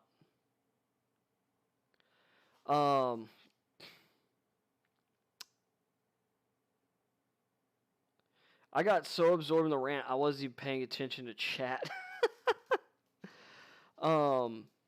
So yeah, anyway, let me kind of adjust this so maybe I can look at chat and not be totally off, or looking away from the camera. But yeah, so Carson Wentz, broken foot, poor guy, can't catch a break. Although allegedly this problem with whatever bone it is in his foot, the way I heard someone talking about it, I think it was on Pat McAfee's show. I think Pat McAfee was talking about it, saying a bone or something fell in his foot or something fell off a bone or something fell in his foot, from inside his foot, which that's not good. But apparently he had some kind of high school foot injury, and whatever injury this was is what's nagging him now, and it's been nagging him for an extended period of time. So he's finally had surgery. My thing was, if this has been an injury that's been nagging you for an extended period of time, why not get that surgery when you got this other surgery? If it was a persistent nagging issue. I don't know. Not my body. I ain't the one dealing with the injury, so I don't know. But this allegedly something been potentially plaguing him since high school, at the very least since some point in college. So he's out 5 to 12 weeks. That is a huge difference. 5 weeks is like a month. 12 weeks is nearly 3. I don't know, man. That was a pretty big investment for the Colts to not end up with, to now be without him. Because this starts now, the season starts in 5 weeks. Let's be conservative and optimistic at the same time. Let's kind of meet in the middle. Let's say 8 or 9 weeks. That means he'll be ready for probably week 4 or 5. Potentially. Maybe week 6. Let's say we're probably going to be a month into the season before he's ready to go. If that's the case, Based on the Colts roster right now, Jacob Eason is their starting quarterback. And Sam Ehlinger is the backup. Or they're battling for the starting job during the preseason. Now, maybe they bring in a veteran. There's some Blake Bortles just got released by the Packers. Because that's who I want to turn to. Maybe they swing another quarterback trade and trade for Gardner Minshew. I'd do it, but I would have done that instead of trading for Wentz. Because that was the move I thought made a ton of sense when the offseason started for the Colts. When we knew that Rivers was going to retire, you're a good team. The Jaguars are obviously going to draft Lawrence number 1. Trade for Minshew. Minshew's underrated, undervalued. And it wouldn't have taken as much draft capital, I don't think, to get Minshew. And even if it did, it would have cost you way less money. But, I mean, it wasn't going to cost as much as what the Colts end up paying for Wentz. Minshew probably goes for a mid-round pick, maybe at most a round 2 pick. And I don't even think that. I think you probably could have got him from a 3rd or a 4th from the Jaguars. But maybe one of the reasons Minshew didn't move was because maybe his market was higher than that for the Jaguars. And they're like, he's a really good backup. We're going to have one of the best backup plans in the league if something does happen to Trevor. So, Gardner Minshew's the next Ryan Fitzpatrick. That's just simply who that dude is. I'm seeing that as his career path. He's going to be around a long time. He's going to end up starting a decent... I'd say he's going to start a decent amount of games. Maybe he doesn't start as many as Ryan Fitzpatrick, but he's going to be around a long time, and he's going to be a player that fans love. And even if maybe they're wanting, the elite quarterback, if he's their quarterback, they're going to root for him, and they're going to be proud of having him as a quarterback on their team, and even the starting quarterback on their team. Because even though Jaguars fans are super excited about Lawrence, everybody was baffled last year when they benched Minshew. Other than the idea that, man, we are trying to lose games. Minshew's a good quarterback. He is a good quarterback. He doesn't have elite tools. His arm talent's not amazing. But he processes the game really quickly. He's really good at improvising when plays break down. He's got enough athleticism to make plays in second phase situations when the play breaks down. I don't know. And he's really accurate. He doesn't have the biggest arm, but he also doesn't have a noodle arm. I mean, if the guy ends up being like a more athletic Chad Pennington, that's a pretty good QB if he's healthy. And he doesn't have the health concerns of a Chad Pennington. And he's built better than Chad Pennington was as well, so. And Chad Pennington, even after basically getting noodle arm, was one of the most accurate quarterbacks in NFL history and had helped a Dolphins team go from 1-15 to 11-5 or 10-6 or whatever. I think he was their starting quarterback when because that was the year they won the AFC East, I think. They beat the Patriots out. The Patriots missed the playoffs at like 11-5. I think that was the same year, and I'm pretty sure Pennington was the quarterback. And when he retired, he had the second highest completion percentage, I think, in NFL history. So, if Minshew's a better Chad Pennington, that's a good quarterback. He's definitely better than some of the guys that other teams are going to be turning to start to this year. or at least as good as. I don't think he's any worse than Ryan Fitzpatrick. I'd rather have him than Drew Lock or Teddy Bridgewater.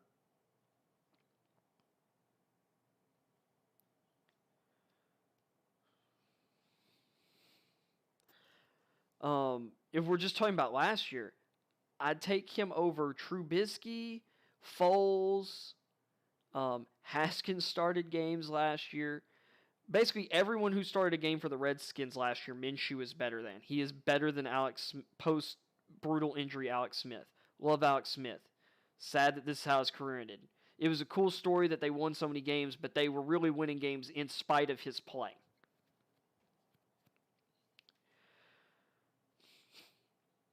Because he wasn't doing much to help them win games.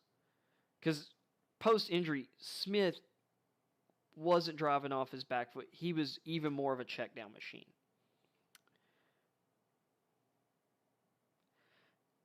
It wouldn't shock me if Minshew was... I'd argue that Minshew's probably as good as Jimmy Garoppolo. Like, if you flip their situations, I bet you Minshew... It's like, if Minshew was the starting quarterback for the 49ers in that game against the Chiefs, they might have won that game. I'll put my flag in the ground that Minshew probably hits that throw that Garoppolo overthrew. But maybe I'm probably crazy. But I really believe in Gardner Minshew. Let's see, who else is he a better quarterback in the NFL in?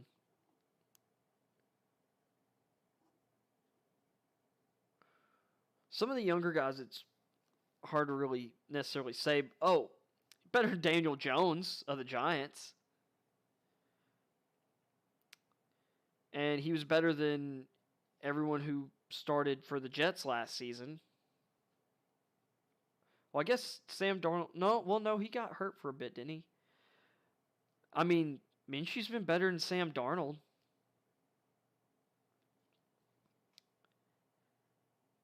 So, I probably shouldn't just go through every team in the league, but... And heck, he's been better than Cam Newton's been the last 2 seasons. Or at least as good as. I mean...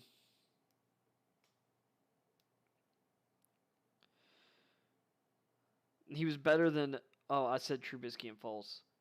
He's probably as good or better than Andy Dalton. Actually, he's probably a better version of current Andy Dalton. So, but we'll see this year. It looks like Dalton's probably going to hold on to the starting job for the Bears, at least for the beginning of the year. And I think a lot of people are saying he was bad last year, and I'm like, yeah, but he was bad with a completely decimated offensive line because of injuries. Zeke was hurt a lot of that time. Their defense was awful. And this is another thing. If you have an elite offense or an elite defense, if the other part of the team sucks, it affects that part of the team. You can have a great defense, but if the offense sucks, that great defense is going to be on the field a lot, and they're going to be tired. I could tell you this from just being a Tennessee Titans and Tennessee Vols fan. Tennessee Vols have had some great defenses in recent years, like really talented defenses. That, when their offense is moving the ball, when they're well-rested or early in games, they do a good job of, they get off the field, they make plays. They just get tired because when the offense bogs down and doesn't do anything and goes for like 4 or 5 straight 3-and-outs, the defense eventually wears down. An elite offense. You can have a great elite offense. If your defense is terrible, when your defense is terrible, it makes good offenses look great. And when they're constantly making mistakes that the offense is capitalizing on, it's like no one's perfect. So your great offense, if they're having to play perfectly because of how bad your defense is, and that's the New Orleans Saints in a lot of their middling seasons with Drew Brees and Sean Payton, because they had these historically bad defenses. Why have they been so good the past few years? Because they had an elite defense. Unfortunately, the last couple seasons, their offense, because of Drew Brees falling off in the back halves of seasons due to wear and tear and age, they struggle. And this is another thing. I would argue that Minshew right now is a better quarterback than Ben Roethlisberger, because Ben Roethlisberger is showing that same lag that Brees was showing the last couple years. Last season, Roethlisberger fell off a cliff in the back half of the season.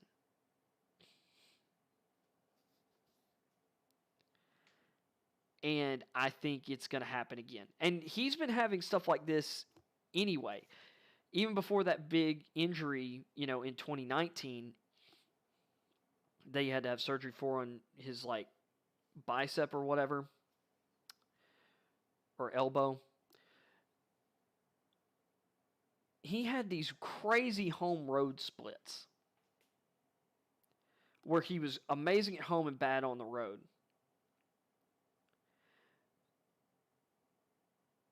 And particularly as the season wore on. The Steelers have tons of weapons in their receiver and tight end rooms. They now have an elite running back again. That offensive line ain't looking too sharp, though, or isn't looking that great when it comes to their experience and production levels. And Roethlisberger's not nearly as mobile as he used to be.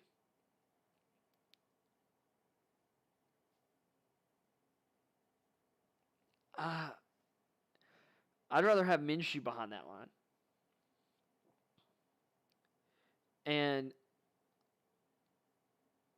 I think the Steelers are going to be...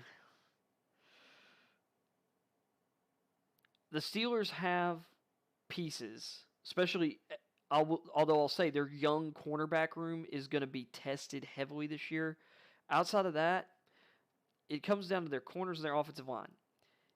If that offensive line is one of the worst units in the league, like I think it's possible can happen, or let's just say it's a lower third of the league unit,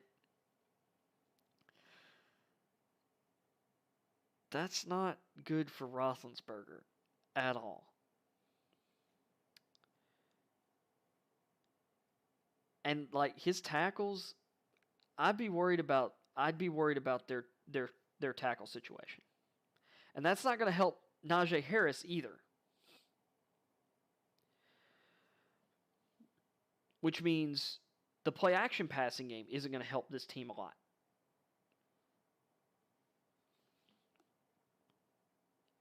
And if I'm looking at their roster and looking at their offensive coordinator, Steelers are going to be running a lot of 2 tight end personnel, which is interesting.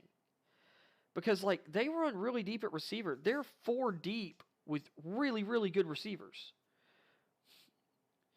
Deontay Johnson is really good. And I'll say this about as well, Roethlisberger wasn't really accurate last year either. Because there's a lot of people who kind of poo-poo the efficiency numbers on Juju Smith-Schuster and Deontay Johnson. I'm blaming Roethlisberger for a lot of that. But Johnson's got great footwork, really quick. I love him.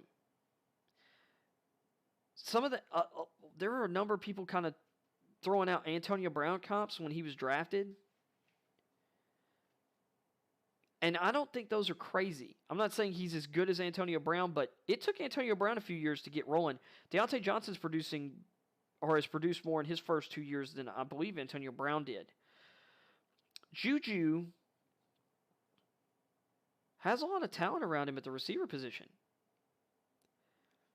I don't think he's that much worse of a player than he was when Antonio Brown was there. Maybe he's got a little more attention his way, but I think there's something else going on there. Chase Claypool has immense potential the Mapletron, nickname isn't a bad one. Like, this dude's, I mean, he's a physical freak like Calvin Johnson, and he's probably even freakier from, like, a strength perspective of that comp.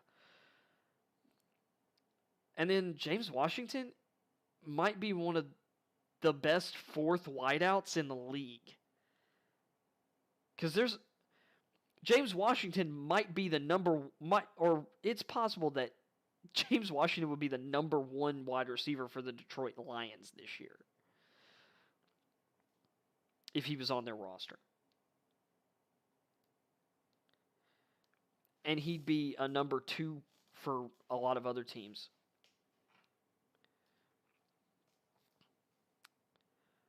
Like, he's probably better than every receiver not named Devontae Smith at playing the receiver position on the Eagles roster. Same with, and heck, even the Raiders. Like, I'm trying to think of who all is on the Raiders. Like, John Brown, healthy John Brown has been really good, especially like his last fully healthy year with the Bills. But, he was hurt last year, and now he's with the Raiders. I don't know if I'd take him over James Washington right now. And, like, you're hoping Henry Ruggs has a huge breakout in year 2. But but once again, not a lot of track record there. So, James Washington, probably a number 2 receiver, number 3 receiver on pretty much any other team in the league. Number 1 on some, and he's the Steelers' 4th receiver. And I think I'm trying to remember, there's someone else, I believe, on their roster who might even, or who's going to push for time at receiver too. Like, they've got deep weapons, but I don't know if Roethlisberger can fully augment them anymore. If you flipped him and Aaron Rodgers right now, yes, Rodgers would lose Devontae Adams and that offensive line. But with the weapons he has he'd have at his fingertips in Pittsburgh, and I mentioned they're running their offensive coordinator. I believe Matt Canada is now the offensive coordinator there. He likes 2 tight end sets. You can run Claypool as a move tight end. And actually, they got some interesting stuff because here's their tight end position. They let Vance McDonald walk, but they have Eric Ebron still. They just drafted Pat Freiermuth. And in college at Penn State, people nicknamed him Baby Gronk for a reason. He's a really good blocker. He's a really athletic receiving tight end. So you have him as your inline tight end, and then you could have Ebron and Claypool. And heck, you can put all 3 of those guys on the field at the same time, and that's a dangerous receiving group. And it's a dangerous blocking group in goal-on set situations. Having Claypool as like a move guy in a 3-by-1 or in like 31 personnel, 3 tight ends, 1 running back, and a receiver, you pick one of Johnson or Smith-Schuster as your, one of your wideouts. You put Claypool on the field.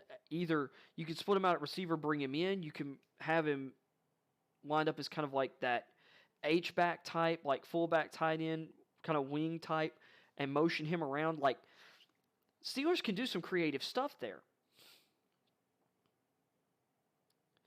But that also goes to say, if they're running a lot of 2 tight end, 3 tight end stuff, that means Washington's really going to suffer. Smith-Schuster and Johnson and Claypool might affect their ability to all get on the field at the same time. But from a play calling standpoint and from a team standpoint, that's a good problem to have. Anyway, trying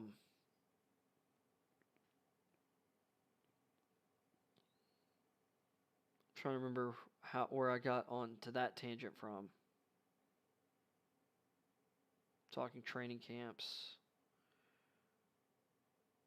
Oh boy. I guess I was just ranting about NFL stuff. So anyway, that all started from me talking about Carson Wentz's broken foot.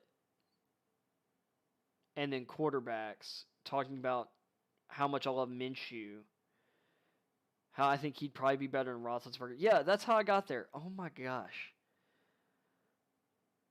Jeez. I had to backtrack. Man. And I skipped a couple things in there. Anyway, Colts have to figure out the quarterback position. That's what started all that. And they're probably not trading for anyone, which means they're going to be signing someone or turning to the guys they have on the roster right now. And out of the free agent quarterbacks I could think of right now, because I think Case Keenum is backing up Baker Mayfield in Cleveland. Tyrod Taylor is in Houston.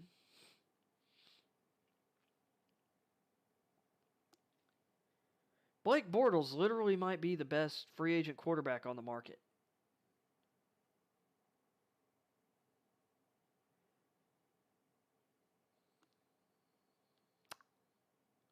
Yeah. So good luck, Indy. I'm going to say this right now. I'm just going to come out and say it. That probably takes Indy out of. That's hard to say. It's hard to say that right now, but I'm going to say that Indy will end up playing spoiler now in the playoff race rather than actually being able to make it. Even with the extra wild card spots now. Or the extra wild. Yeah, there being 7 teams and 3 wild card spots now. I thought it was going to be a fight between them and the Titans for the AFC South. They're going to have to just get in as a wild card now. And that's going to be hard. Because the AFC West is good. All of those teams are good. The only reason the Broncos aren't the second best team in that division to me right now is because I'm not confident in the quarterback situation. Because roster-wise, they might have the most balanced and talented roster with upside in the division. The Broncos look really good at corner. They look great at safety. They're really good at linebacker. They've got Von Miller and Bradley Chubb both healthy and returning on the edge of the defense. They've got a nice interior line. Their offensive line, Garrett Bowles was one of the best left tackles in the league last year, finally. Their young guys got another year older. Or like Lloyd Cushenberry going into year 2. He kind of struggled as a rookie. That's not a shock from a center. Or really any offensive lineman these days.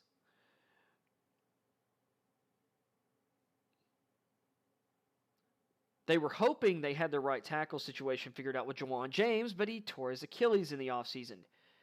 And that's what you get for sitting out of football for an entire year when you're that big of a guy. But he tore his Achilles, I believe, playing basketball. Or else it was working out to get into shape for spring camps or for OTAs. So, but they've kind of addressed that issue. So right tackle is probably the biggest question mark on their roster other than quarterback. Which, kind of wild. Because they got hit by a ton of injuries last year. Cam Sutton had a really, really good 2019 with Joe Flacco as the main quarterback for a lot of 2019. Noah Fant came into his own at the end of 2019 as well and was looking really good before his injury in 2020. So those two guys are back. Jerry Jeudy, people kind of talk about Jerry Jeudy being a little bit of a letdown last year. The dude had, I think it was like 850-something receiving yards as a rookie. That's really, really good. It's not Justin Jefferson setting rookie records good, which Justin Jefferson was my top receiver last year in last year's class. My friends can vouch for that because I said it, and I said it back when I started the stream when I was doing draft stuff that talked about Justin Jefferson was my top receiver last year. Really believed in him. But at the same time, Justin Jefferson got to play with Kirk Cousins, and people crap on Kirk Cousins. Kirk Cousins is a solid NFL quarterback. He's above average NFL starter on his worst day. Vikings have had some kind of offensive lines. They had a really young offensive line last year, got better as the year progressed. Is Kirk Cousins a perfect quarterback? No. He's by no means a bad starter. And I'd take him over half the stars in the NFL. And, well, actually, for this year, if I'm just saying who's going to be better, he's probably going to perform better than every rookie quarterback this year. And they make up Trey Lance, we'll see if he ends up starting at all this year. We'll see if Mac Jones beats out Cam Newton. I think at some point he will during the season. Same with Justin Fields. I don't think they're going to last the whole year unless Andy Dalton just really shows out. But he's going to be better than Trevor Lawrence and Zach Wilson. Well, they're not going to outplay him. I'll put it that way. But I think Kirk Cousins is a really good starting quarterback, and you shouldn't be upset that he's your team's starting quarterback. You shouldn't be mad that he's your starting quarterback.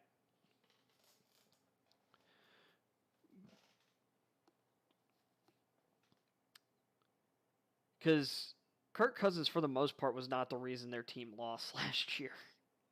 It was injuries that decimated their defense. Was why the Vikings were a middle-of-the-road team last year.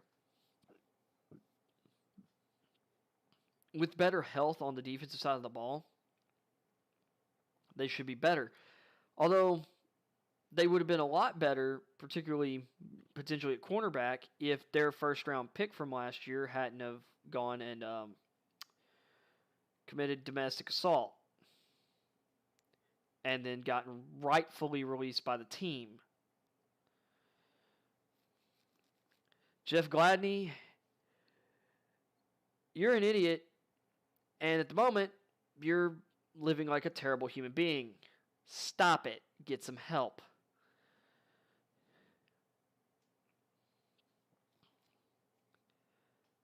But anyway, back to the Broncos and Jerry Jeudy. Jerry Jeudy had a great rookie season last year with the worst quarterback play out of my top receivers, which was Jefferson, Jeudy, CeeDee Lamb, who had Dak at the beginning of the year, and Andy Dalton for most of the rest of the year. He did have some Ben DiNucci in there, and there was a lot of other injuries there, but CeeDee Lamb had a pretty productive rookie season, especially at times. He had some big games. And then, of course, Henry Ruggs was my number 4 receiver, and he dealt with injuries as well. That was the thing that held Ruggs back, was injuries, and I think his own somewhat limitations. Because Derek Carr was much more aggressive last year. Nelson Aguilar had a really good year last year, and as did Darren Waller. They both benefited from his increased aggression, and that should only continue this year as he's more comfortable with the offense. And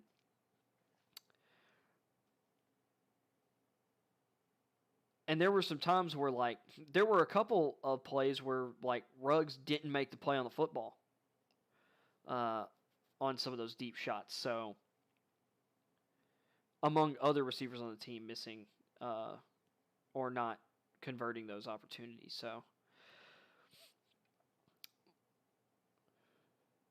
and then, of course, and Brandon Ayuk had, during the games he was healthy, was really productive last year, too. We'll see if Jalen Reagor bounces back. Guy that should not have gone in round 1.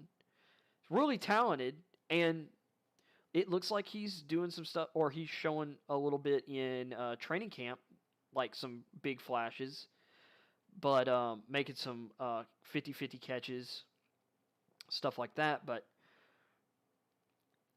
to be fair, Devontae Smith, Jalen Reagor, and everyone on the Eagles is just plain going to be hurt that Jalen Hurts is the starting quarterback of the Philadelphia Eagles.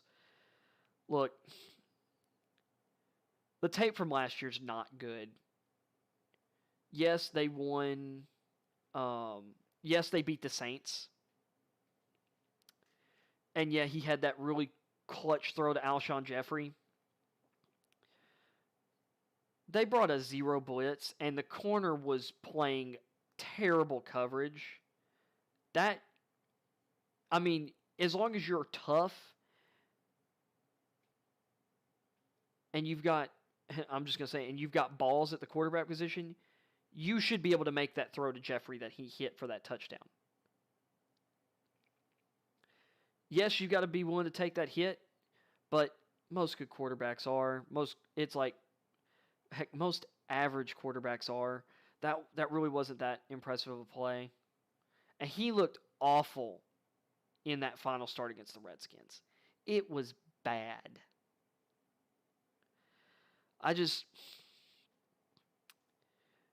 What people were saying during the draft process about Justin Fields being a one-read quarterback or a first-read quarterback wasn't fair. And there was a little bit where I kind of fell into it. I just thought that Justin Fields, it wasn't that he was a first-read quarterback. I just thought sometimes he was slow processing some or certain types of information.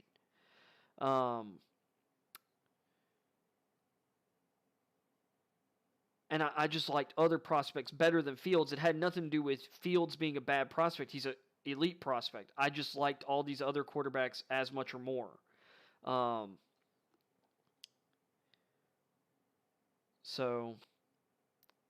And I think it's, honestly, I was shocked he fell as far as he did, that he fell out of the top 10. And honestly, I wasn't shocked that he went behind Wilson and Lance necessarily, but that was mostly just because it seemed like that was going to happen for different reasons. Like, I love Zach Wilson, but I honestly thought more people liked Fields than Wilson. And the same with Lance. I really assume most people like Fields better than Lance. And my thing is, there's got to be something to it or there has to be at least something to Wilson and Lance if coaches, or if Kyle Shanahan and one of his proteges drafted guys above Fields as talented as Fields was. There had to be something they were seeing. And it had to be mental. Because physically speaking, all three of those guys extremely gifted physically. Some in different ways. Like, out of those three, Wilson is like the least physical. Like, he's not the strongest, but he's got a great arm. Like, I mean, he still has awesome arm talent. And he's a shifty runner, but he's not as fast, straight line as Fields and Lance. He's not as fast or physical a runner, but he is really shift. He does have a lot of shift and slide to him, and he can get up and go.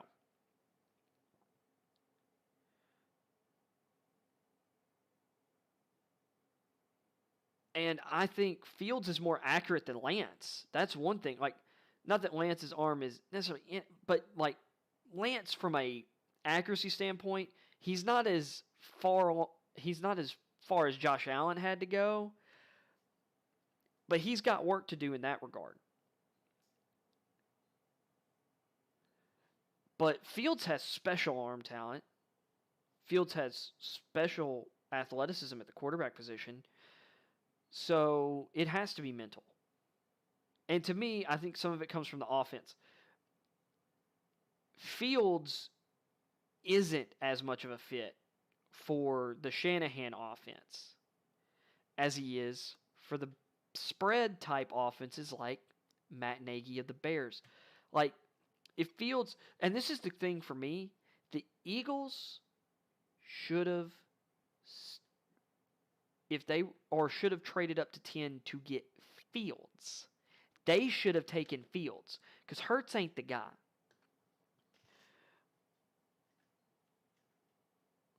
But then again, Reich's system is not exactly like Peterson's system. It's not quite as much.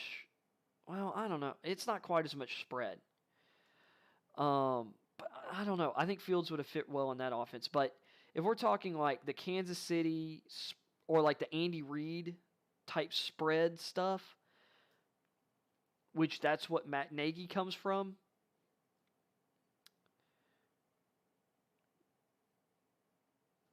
And kind of, if you've ever heard it, it's like people listening to this may have never heard of the term, the New Hampshire Mafia. It's this group of coaches. Not all of them like coached together, came from under the same coach, but they all were coaching at either the University of New Hampshire or come from like the state of New Hampshire in some way and have ties to those coaches. And like Matt Nagy comes out of that, as does Ohio State. Well, to some degree, Ohio State offensive coordinator and now head coach Ryan Day also comes out of that. Ryan Day takes from pretty much every discipline of the spread offense. Actually, and I'll say this, because I followed a lot of like the development of the spread offense during me kind of really studying football, because it's been a huge part of the last 20 years of football, which is the time that I've been alive for. I've been watching football college football since 1998. And the Tennessee Vols running out pretty much all standard, strong, or weak eye formation with 2 running backs, a tight end, and 2 receivers. Like, classic pro style offense. But I mean, that's when Bob Stoops took over at OU and won the national title in 2000 with, his spread offense at Oklahoma. Mike Leach was starting off at Texas Tech in the early 2000s with his, air raid. Like, that's been my life, is these different. And then, of course, Rich Rod at West Virginia running his spread option offense. Then you had Gus Malzahn as offensive coordinator and then head coach at Auburn, running a lot of inverted veer stuff with Cam Newton and Nick Marshall. With that kind of spread attack, you had, of course, the Oregon spread, especially once Chip Kelly got there, because they had like their run and shoot stuff or style stuff with in the late 90s, early 2000s with Keely Smith and Joey Harrington, but then Chip Kelly took over and things just went crazy from, Dennis Dixon being a Heisman Trophy candidate with that breakout Ducks team of, what was it, 07? I think it was 07. And then, of course, the stuff he eventually did with Jeremiah Masoli and Darren Thomas and Marcus Mariota. And then what's just been, on the roll ever since. But anyway, what Matt Nagy and Ryan Day do, like Matt Nagy can pull from Ryan Day's playbook. And he's probably, and a lot of their sets they're using already. There are things that Matt Nagy couldn't do because of the limitations from his quarterback. I'm not going to blame Matt Nagy for the GM providing him Mitchell Trubisky and Nick Foles. I'm not. Now, you could say Mitchell Trubisky was his guy, but you'd be wrong because Matt Nagy wasn't the coach when Mitchell Trubisky got drafted. He became the coach, I believe, in 2018. And yeah, he got a... It's like that year they were pretty good, and he did get a decent amount of Trubisky, although I believe Trubisky didn't start every game. I'm trying to remember who the other quarterback was.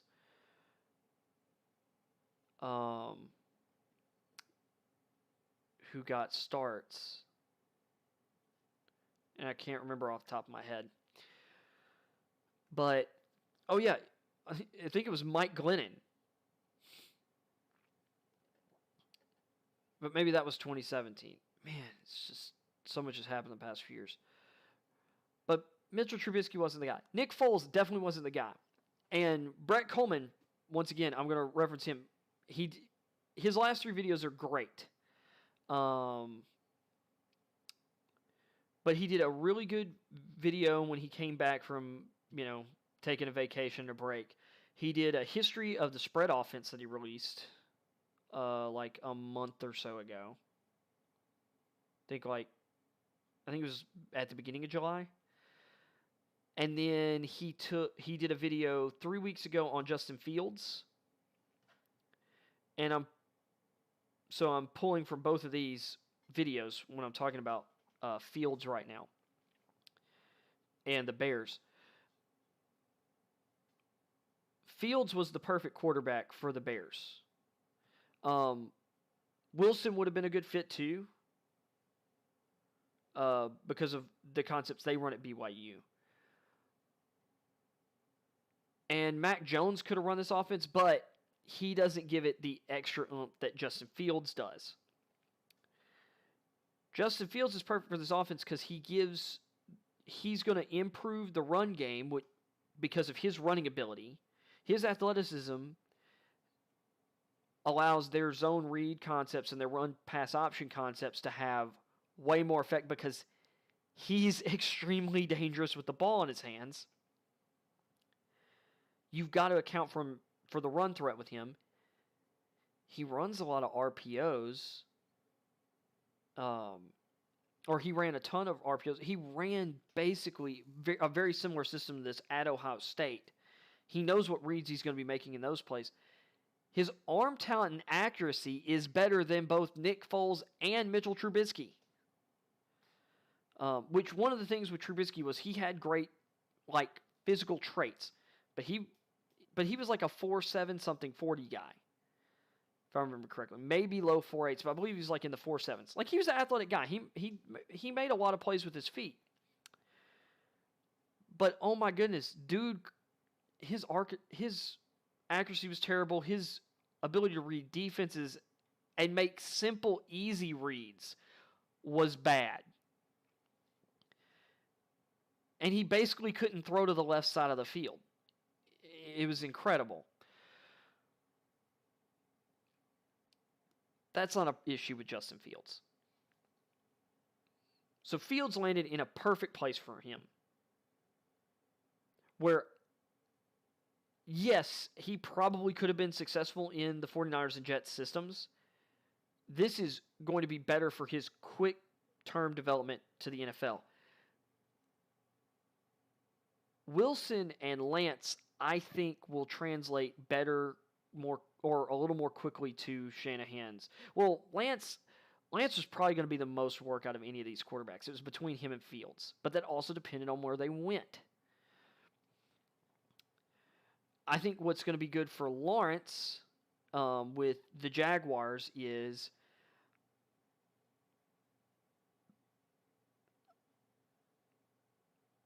he's got a lot of really good talent.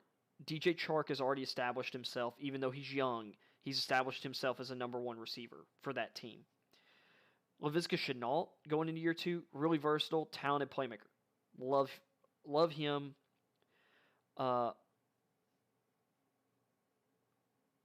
They're loaded at running back. They've invested a lot in the offensive line. I thought the Marvin Jones signing at receiver gives them a great veteran receiver. To play that second perimeter role and just be solid and consistent.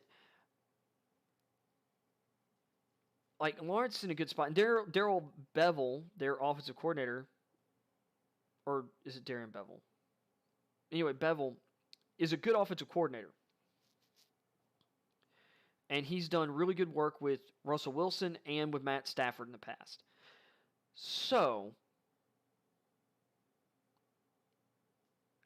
and if they incorporate some of the offensive concepts that Meyer has picked up through his run, also using a bunch of spread offenses, everything from heavy spread option with Utah and Florida to his time at Ohio State with Tom Herman and Ryan Day, mixing in way more like air raid and spread coast type concepts. And yes, spread coast should be pretty easy if you're a big football fan. Like, it's basically kind of an amalgamation of the West Coast and spread concepts. A lot of quick passing game type stuff, or more intricate passing game type stuff like the West Coast offense. So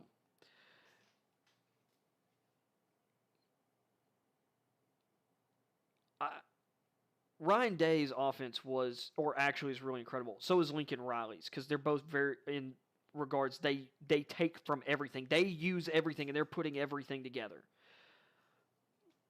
From pretty much all the spread trees, and pulling from, of course, outside of that with like a lot of West Coast concepts.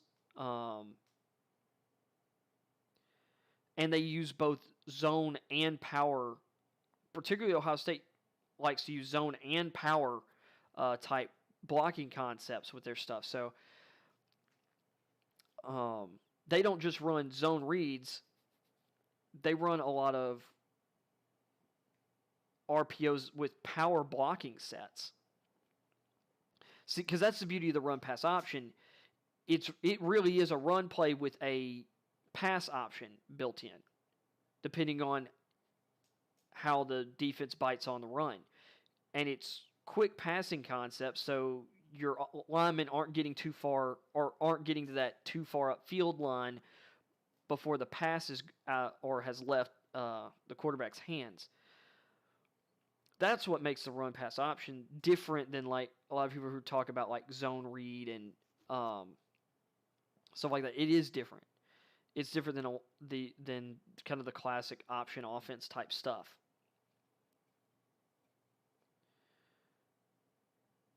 Like RPO is not the same as a play action pass, because a play action pass, it's meant to simulate run, but it's still a pass play. Not that it doesn't work, and obviously this kind of stuff is morphed to where, a lot of your play action pass plays now, because you're training your offensive linemen so well, the classic play action, the RPO is really kind of meshing together, even in more traditional offenses like Shanahan, who still runs the quarterback under center a lot, and likes to run quarter or running back, fullback, tight end, or running back two tight ends. It's crazy. Offense super interesting, because you really do have like kind of two schools of thought with offense right now, or two majority rules of thought with offenses right now. I just realized that wasn't plugged in.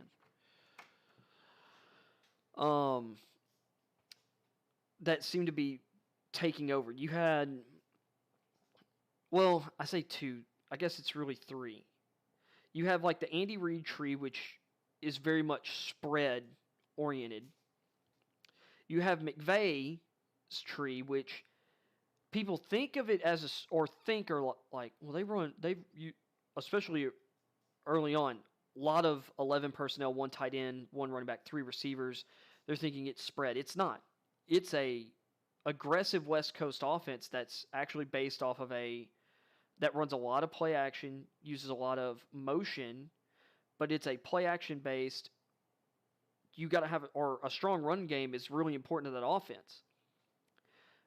It's, if anything, it's Gruden.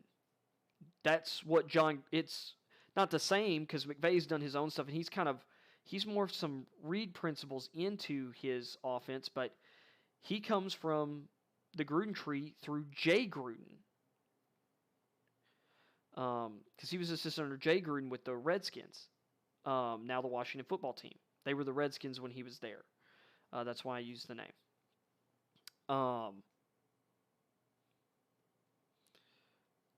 So anyway, so you have the McVay tree that's starting to spread a little bit, which is technically, from that Gruden tree, or you could call it the Gruden tree,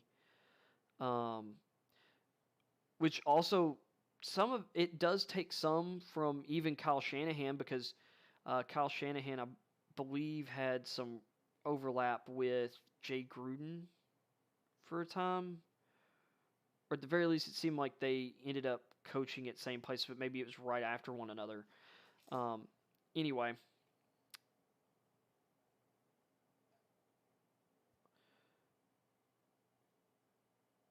Then you have, of course, the Shanahan tree, which Kyle Shanahan's tree comes from his father, Mike.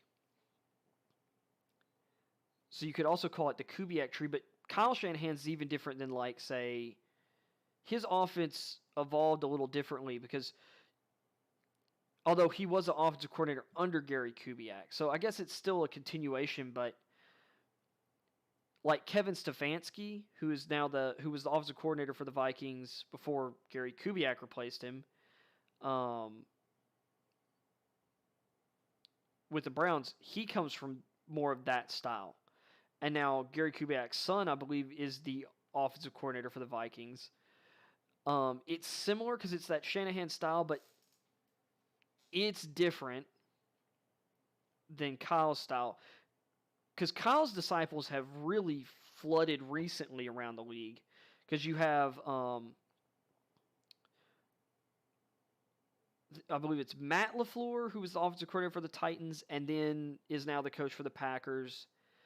He was replaced by Arthur Smith with the Titans, and then he's now the Falcons head coach. The offensive coordinator for the Jets is Matt's brother Mike, who was the offensive coordinator or was on the coaching staff for the Niners last year. Kyle Shanahan, of course, is with the Niners. So that offense is really, taking over. And if you want to, you can lump in the Vikings and Cleveland and the Titans still, because they elevated another position coach like they did with Arthur Smith. That offense is still going to be the offense for the Titans. Let me think here. I'm trying to think of the other coaching staffs right now, and who comes from what.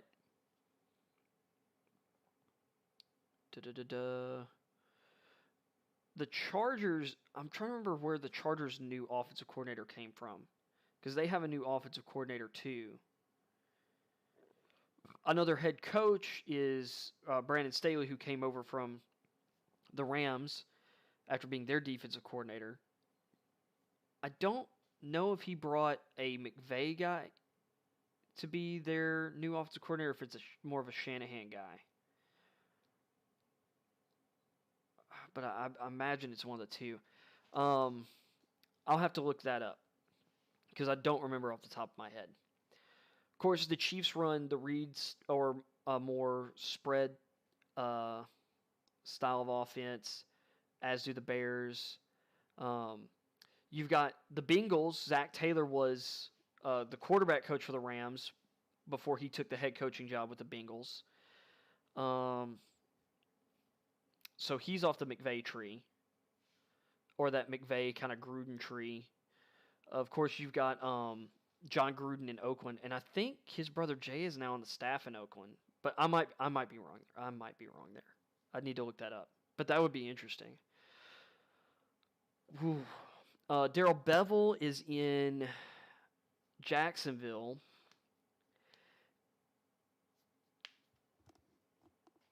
And he's really interesting.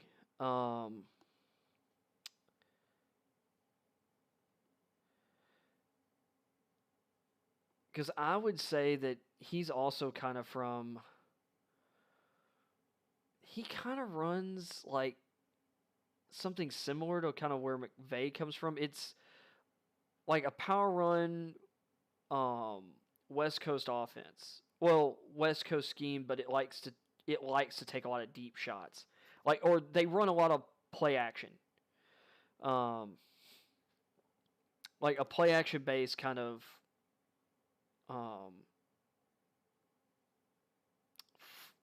a lot of flood concept type stuff out of play action. Which the Shanahan scheme uses a lot of that, but I wouldn't consider him from that Shanahan school of thought. Like, Bevell has historically been more of a power than a zone blocking scheme kind of guy, which McVay's pretty balanced about it, but Bevell's been more of a power-oriented kind of guy. So, or at least if I'm correct.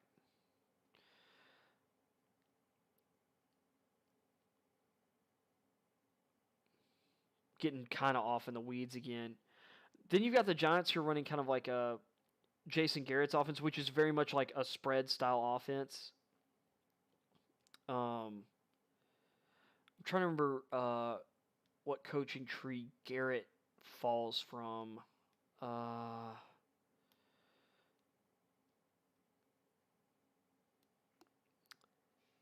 trying to remember when he got into coaching and as an offensive assistant, but I believe he came up through. He had been an assistant with the Cowboys for a long time.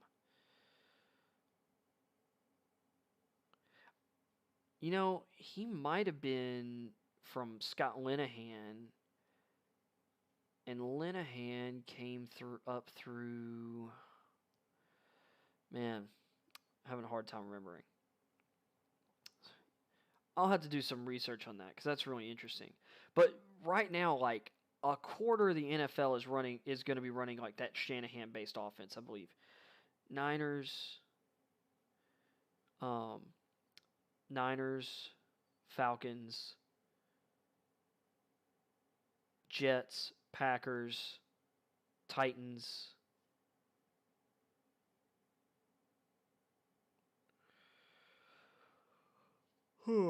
Now I'm getting tired. Titans, it's 5. Browns, Vikings. Pretty sure there was an 8 team. I'm forgetting.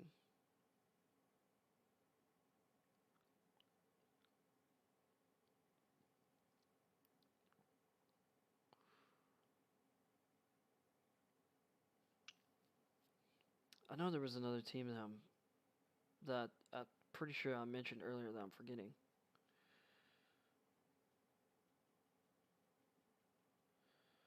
Going once, going twice, going 3 times, and I can't remember.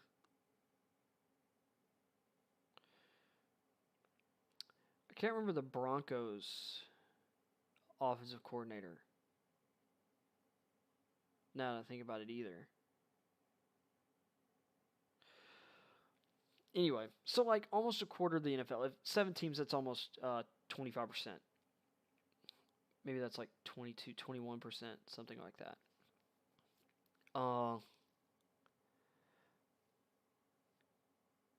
And then you've got like a fairly Belichickian tree, actually.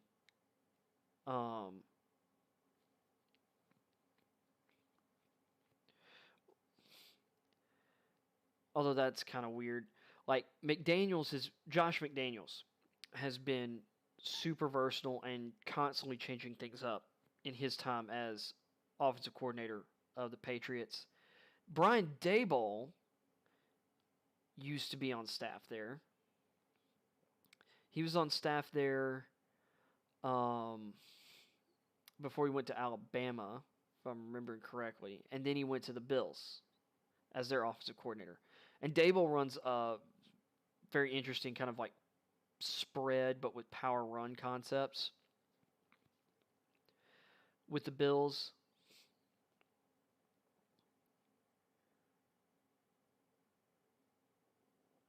So I'm actually, that might be something I do for a stream in the future, is just kind of do some like lineages of like the offenses run around the league, like what teams are running what schemes, and so and do they have the personnel needed to operate those schemes? That'd be pretty interesting to me, at least. I think that's what I'm going to start focusing my coverage on instead of maybe doing like I've done a lot of news. I'm thinking I'm just going to do a bunch of analysis of like just interesting stuff that I like about sports and see where that goes. So anyway, I've been going at this for, oh my gosh, it's 2:42. I think I was on that for longer than I was on college football. So I've been going for like 2.5 hours. I'm gonna go to bed now. So anyone who's lasted this long or tuned in at all, thank you. Anyone who's lasted this long, listened to this after the fact, thank you for that stream of consciousness. I will be streaming tomorrow at my more normal time. And I'm going to be just talking all NBA free agency stuff. So, with that being said,